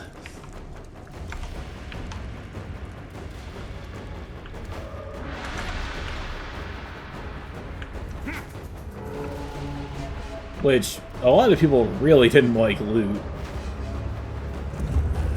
I'm kind of indifferent toward the guy. Just because I don't really play green, so I don't have a strong opinion one way or the other on him. I think they shouldn't have made Loot. I think they should have just brought, there's this one green card. It was in one of the original Kamigawas that was basically just like, you could play extra lands on your turn. Azusa. Azusa Lost But Seeking. They should have just brought Azusa back. Bring back Susie.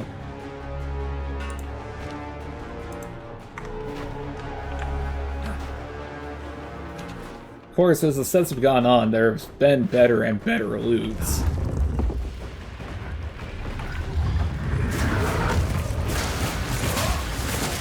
But yeah, there's meant to be originally these like 60 or so like cards that you could get in these prohibitively expensive booster packs that they just, since March of the Machine Aftermath didn't do well, they just got rid of and just, you know, put them into Thunder Junction.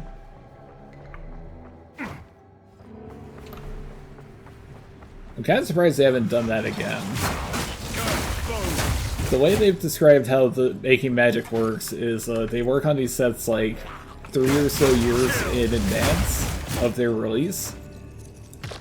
So you just assume that there would have been like more than 2 of these sets, you know? Like, I seem to recall people saying that's what Assassin's Creed was going to be. That's what Spider-Man was supposed to be. I don't know what Spider-Man would have actually been attached to, same with Assassin's Creed, but there you go. But I'm just surprised that there's not, like, epilogue sets. I keep wanting to say expanded. Epilogue sets for, like, Duskborn. As much as I don't like it, Aether Drift. Things like that.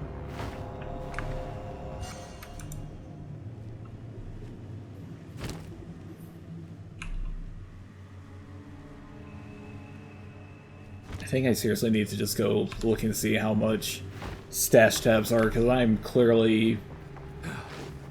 I need to just get rid of things. I need to quit being a pack rat.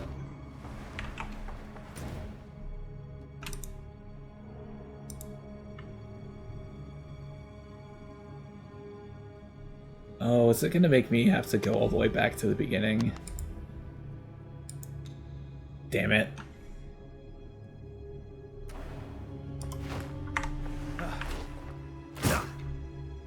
You think it would just let me leave?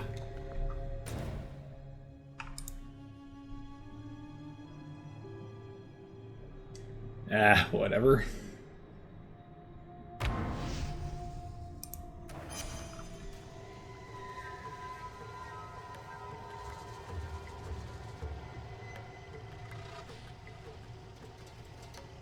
I'm actually going to take this moment here to just...